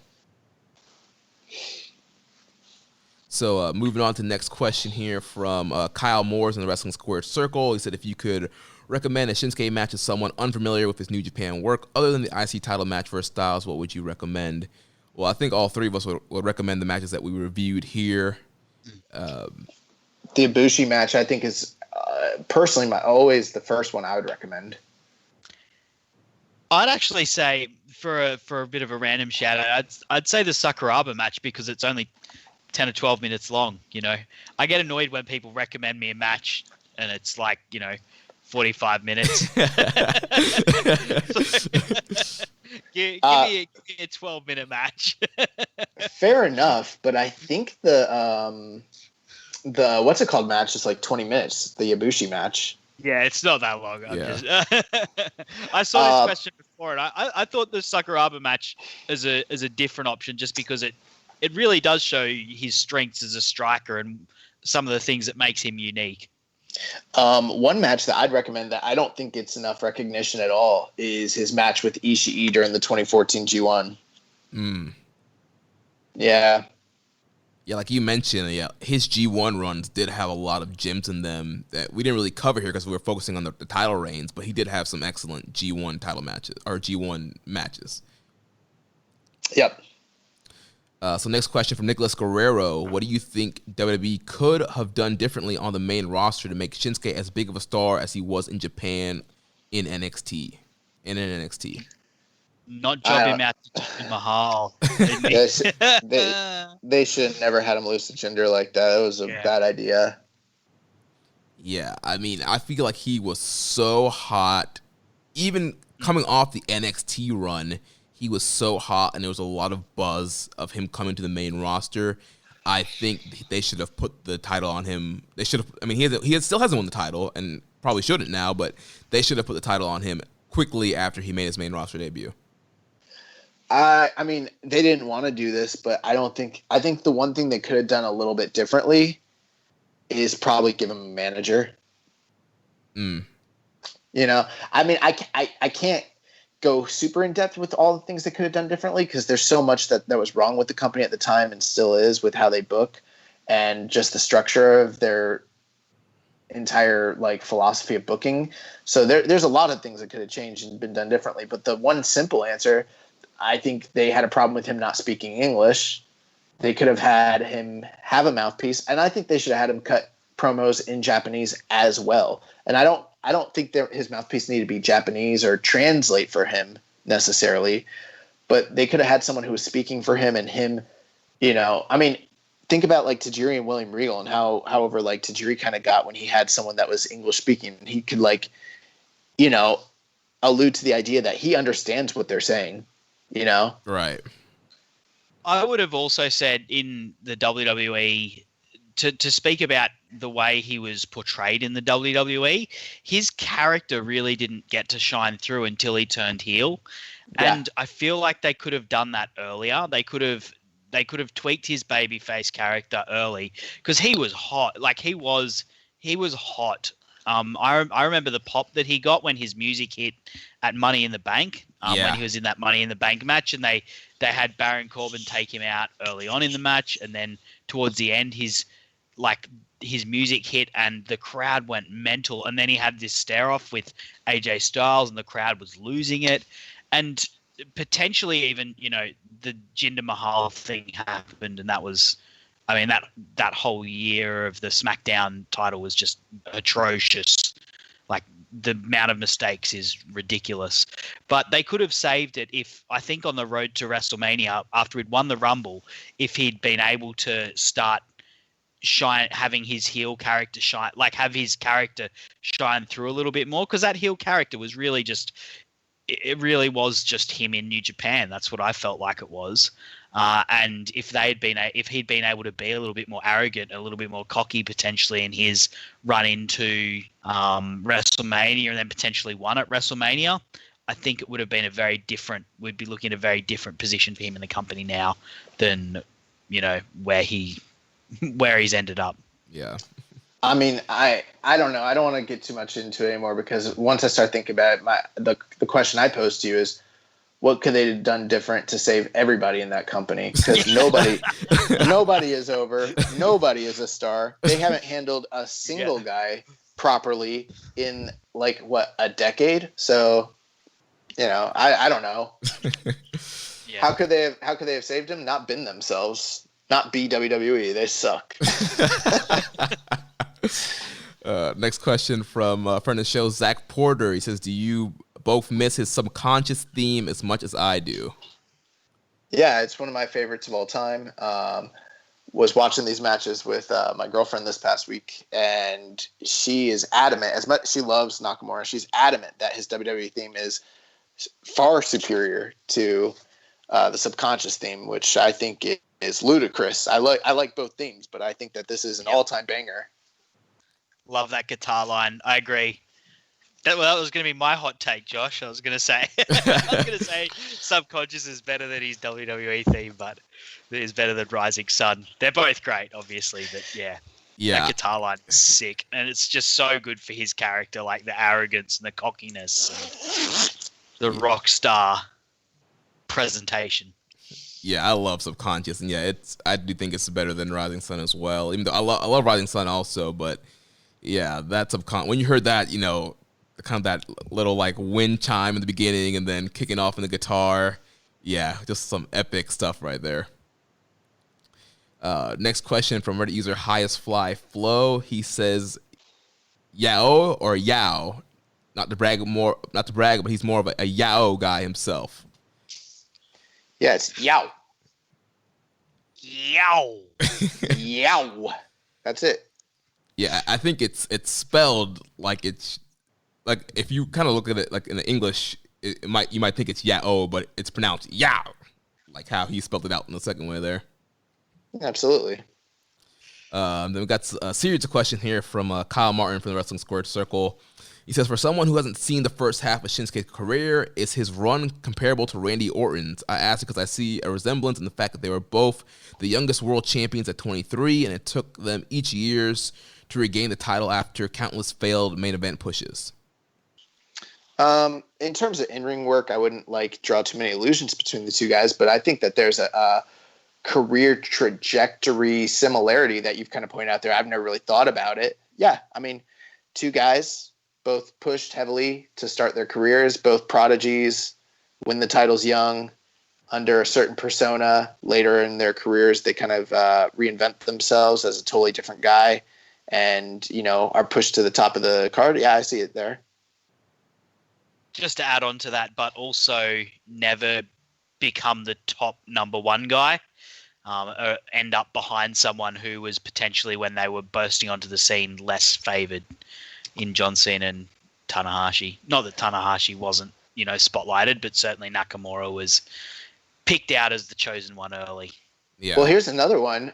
2009, Nakamura kind of returns and becomes the top leader of Rise, and starts Chaos and becomes the IWGP Heavyweight Champion for the last time. 2009 was also when Randy Orton was doing his finest work as the leader of Legacy, and was, I would say, arguably was the top guy for that period of time in 2009. He was higher than Cena to a certain respect. So I think there's even a similarity there in the timeline of their careers. Yeah. I'll say this though: Randy Orton versus John Cena is nothing compared to Tanahashi versus Nakamura. Yeah, definitely not. I don't know. I really like those Cena and Randy Orton matches. I might be alone in that. I guess after the 15th one, I don't know. Just gets kind of old. Well, that 2009 series, they had the I Quit matches, they had the Last Man Standing matches. Those were good. Yeah. Or the Iron Man match. Yeah. Those were good. Yeah, that was the best one. As next question, could you guys break down or explain what New Japan's single belts represent in kayfabe, please? It's always fucked me with that the U.S. title is for all the gaijin, and the other week Josh mentioned that the never belts concept changed as well. What happened there? I to be honest with you, I don't think it's a hard and fast rule what the concept of any of the titles are. I don't think the U.S. title's for the gaijins. I think it's just been booked that only gaijins have held it. So maybe internally it's for the gaijins, but that was never like announced. It was supposed to be a title that was used as like a top headlining title as part of their U.S. expansion. Obviously, the expansion hasn't gone exactly the way they wanted it to, and they've very rarely ever had that title be defended in the U.S. So it kind of just became the de facto fourth belt. It's pretty much just the fourth belt. Like, that's the deal. And the original concept for the Never title is that it was supposed to be for young, up-and-coming, promising talent and even a lot of like outsiders were supposed to hold that belt in the beginning. So guys that they could kind of like poach, a la, Kota Ibushi from other, Japanese independent companies. And it didn't happen that way. It kind of just became the Karl Gotch Strong Style World Heavyweight Championship. Right, because Never was going to be like a promotion / show that New Japan was going to run with these young guys, and it's going to be essentially Never was supposed to be like kind of like NXT in a way, like Lions Break project. Yeah, pretty much, and it didn't become that.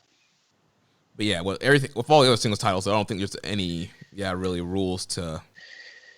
I'll tell you what the titles represent in kayfabe: IWGP 1, IC 2, Never 3, US 4. What about the junior title? Junior 3, Never 4. Tag team titles 5. US title, actually. IWGP Junior Tag Team title 6. Oh, US title 7. That's my favorite wrestler's the US champion, man. Never 6-man 8. That's the kayfabe. Oh man, that's not kayfabe. That's a shoot. That's a shoot, brother. Then he asked, "Can a Canadian wrestler get over in America without ever working some dates in Japan?" Test. Dude, I loved Test growing up. Test was over. Dude, I loved Test growing up, man. Edge, Christian, Test. Yep.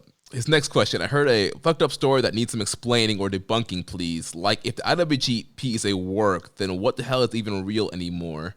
Anyways, with UFC 250 on the horizon, I need to know, in 1978, did Inoki buy an island and wrestle a 90-minute jungle death match against Masa Saito in front of nobody? Sounds real to me. I think his first question about the IWGP being a work, then what the hell is real anymore, is that I think he's just banking a joke there. Of course, but yeah, Inoki did buy. Well, no, Inoki did not buy an island. Like that island, I forget the name of it. It's like Gunja Gabaya or something like that. It's a I just don't know how to pronounce it, but yeah, it's a very famous island in Japan where they had samurai duels, like legendary samurai duels, and so Masa Saito and Inoki were in the middle of and it wasn't 1978, it was 1987 when this happened. But yeah, they had an island death match. It was basically a cinematic match. Like it's like one of the first. Well, there's been a lot over the years, but it's essentially a cinematic match. And yeah, it goes over 90 minutes. I think it goes over 2 hours, if I remember correctly. It's freaking long. And it's not especially good, but it's it's a spectacle. Yeah, it happened. And then they did it again with Tiger Jeet Singh and freaking Hiroshi Hase in like 1991. That one's a little shorter, but they're both very, very long. So yeah, they're on New Japan World, I'm pretty sure. Can you imagine like a 2 hour long boneyard match? Yeah, Yeah, that's like a feature-length movie. That sounds awesome. His last question here, just a hypothetical question. Would you guys be for New Japan creating a Young Lions Championship or holding an annual graduation tournament to crown a champion? Similar to the original IWGP title concept, the winner can defend it in the next year's tournament or vacate it and go off for an excursion instead. No, I'm not for it. I think that's a cool concept, and maybe if I was running, like, say, a Lions division on, like, WWE 2K, then maybe that would be something fun to entertain myself with. But I don't like the concept for a few reasons. Number one, the Young Lions generally don't really get an especially big push until they really come back from excursion anyways. They're there to, like, learn, and we're there to kind of see them grow. But to put a title on them, like, you're putting prestige on a concept of a championship that really isn't going to be that prestigious later on, because those guys might not work out. You know what I mean? Right. I don't think there's a bad idea of them having annual tournaments, but they haven't done it annually because it hasn't always worked out. Like, they don't always have a full class to do a Young Lions Cup or to do a graduation. And there isn't always, like, a quote unquote graduation. Like, some guys, everyone progresses at different rates. Some guys are ready, some guys are not ready. And, you know, I do like the concept in theory, but I don't think it's implementable in reality. What do you think, Sam? Yeah, well, I just like, I don't think they need a belt. They're not really there to have a championship at all. You know, they're there to learn. They're there to get a little bit of exposure. They're there for the crowd to sort of start to get to know them, but they're not really meant to be in any sort of a like a prestige position or a highlighted position. And they have the Young Lions Cup, which, you know, that's their tournament that they get to have, and I think, you know, that's a really cool tournament that they get every now and again when they've got enough people there. And I think that's, I mean, considering that New Japan is also a tournament promotion, they hold the G1, they have the best Super Juniors, like, giving them a tournament, I think, is enough of a highlight and enough of a sort of a moment for them to focus towards. And they don't really need a belt outside of that. Yeah, I mean, look at what happened with, like, Kitamura. Company super high on him. They plan to give him a big push. They're going to accelerate him. And it just doesn't work out. And now in the history books, they got Kitamura as, like, this champion, as one of their tournament champions. And, you know, he's not really there anymore. And, you know, Carl Fredericks won it this past year. He's another guy that they really plan to push. And we're very high on him. And I see big things for him. But who's to say that a year or two from now he's not gone? You know, maybe he is, maybe he isn't. We don't really know that sort of thing. But I think they just have to kind of be careful on even putting any sort of prestige on a young lion unless they have some sort of clear, real indication that they're going with him long term, you know? Right, yeah. I agree with both of you guys. I love the Young Lions Cup tournament, and whenever they do those are always fun to watch and great for those guys. And I love when guys get a shot in the bigger tournaments, like when we've seen, like, Narita in the Best Super Juniors, or we see Connors in the Super J Cup, and we get to see some of these Young Lions get spots in those tournaments. I think those are more beneficial for them, just learning-wise, being able to beat guys who are more talented than them, than creating this, like, Young Lions title and having defenses and stuff like that. Now, I wouldn't be opposed to developing a Young Lion championship for me to hold.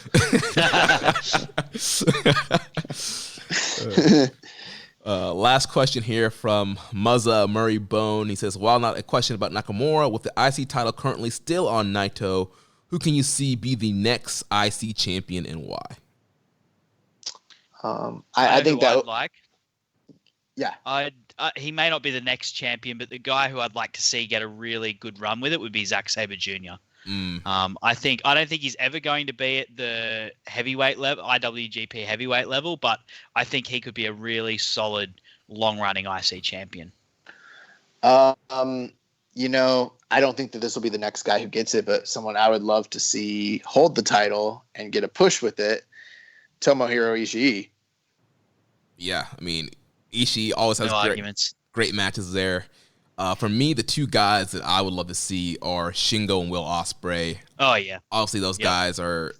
I think both of those guys could be IWGP Heavyweight Champion, but in the quest to get there, I think giving those guys some runs with the IC titles and having the best match of the night with the IC titles and main eventing on the B shows, C shows with those guys with the IC title, I think would be great. Yeah, and we don't have to get into a discussion with it, but we don't even know what the future of this belt is, whether it's going to be defended separately, if they're going to split, if it's going to get vacated, if it's, just if it's merged, we don't know. Yeah. Well, that wraps up all the questions, and we just have two quick news items here. So it did come out this week that New Japan Pro Wrestling is inviting fans and members of the media to watch a special online press conference this coming up Tuesday, June 9th, noon Japan time. And the press conference will be concerned on the resuming of New Japan events. And this press conference is going to be available to watch on NJPW World and YouTube. We are recording this show on Saturday. So, Kayfabe. So obviously we're not going to have the details for this press conference, and we normally record on Mondays, so we still wouldn't have had the details even on our normal day. So we don't know exactly what the plan is. We've heard some rumors, but obviously it looks like we're going to get New Japan back very soon. Yeah, we've had a lot of discussion on the show what we think potential scenarios for a return could look like, different show concept ideas, different business perspectives, as depending on whether they run empty arenas, whether they run semi arenas, with partial fans and everything of that nature. So at this point, we don't really know. And by the time you're listening, most likely the news will already be out. So this is going to be a little dated. So it doesn't make a lot of sense to speculate too much. But I can tell you right now, I haven't been this excited for a press conference with New Japan since Kenny Omega had his head bandaged up and jumped all over Jericho. Jericho threw a freaking table at the press. This is gonna be lit.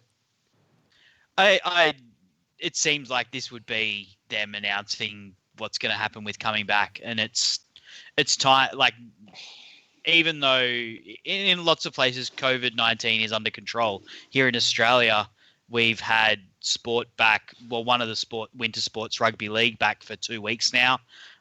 They've actually even announced that next weekend they'll start having crowds.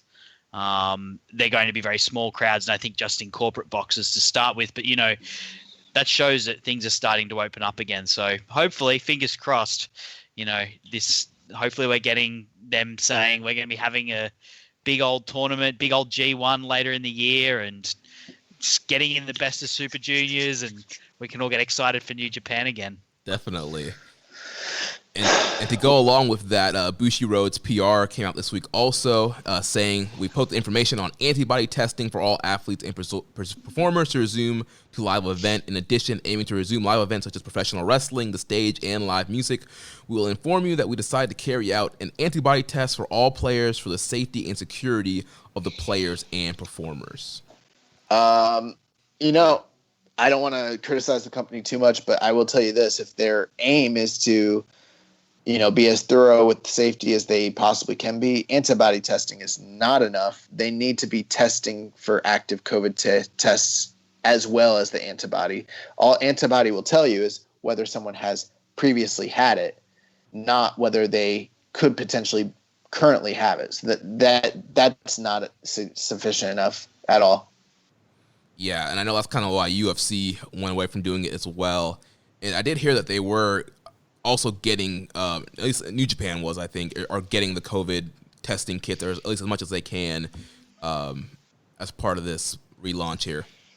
Well, as far as I've heard, in most parts of the world, those tests are readily available at this point in time, just in response to the pandemic. So I don't see any reason that a large corporation like Bushiroad shouldn't be able to provide their performers with it. I could be presumptuous here. Maybe there is a reason, but for all the talk of their safety, which we have applauded them every step of the way, they've been the most socially responsible wrestling company.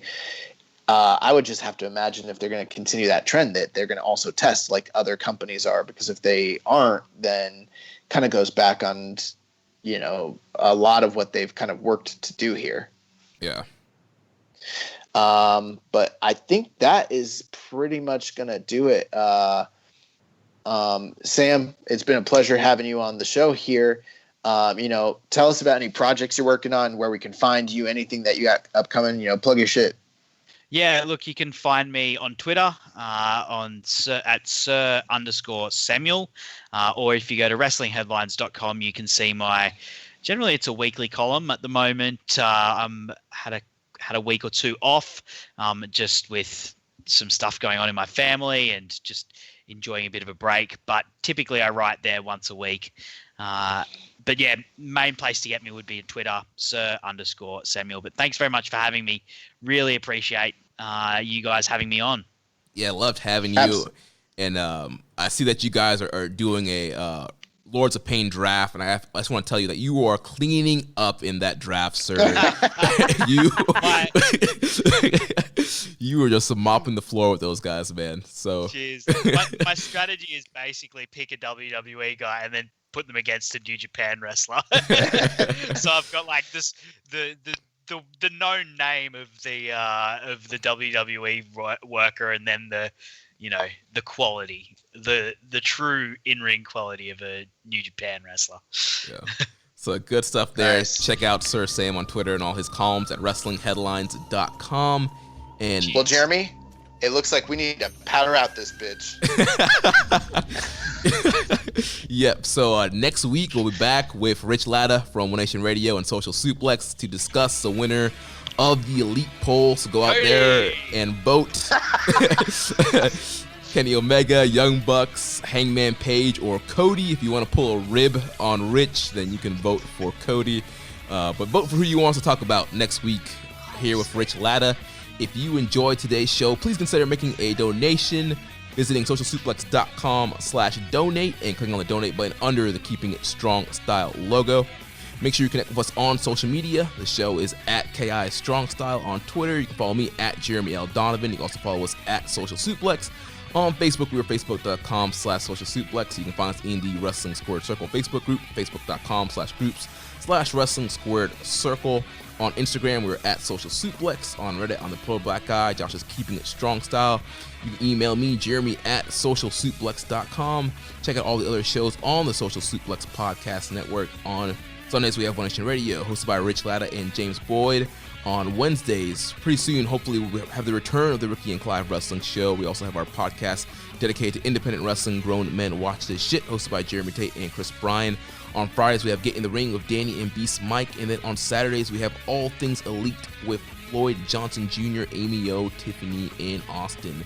So don't forget to subscribe and leave a rating and review. And we'll catch you next time on Keeping It Strong Style, the ace of podcasts.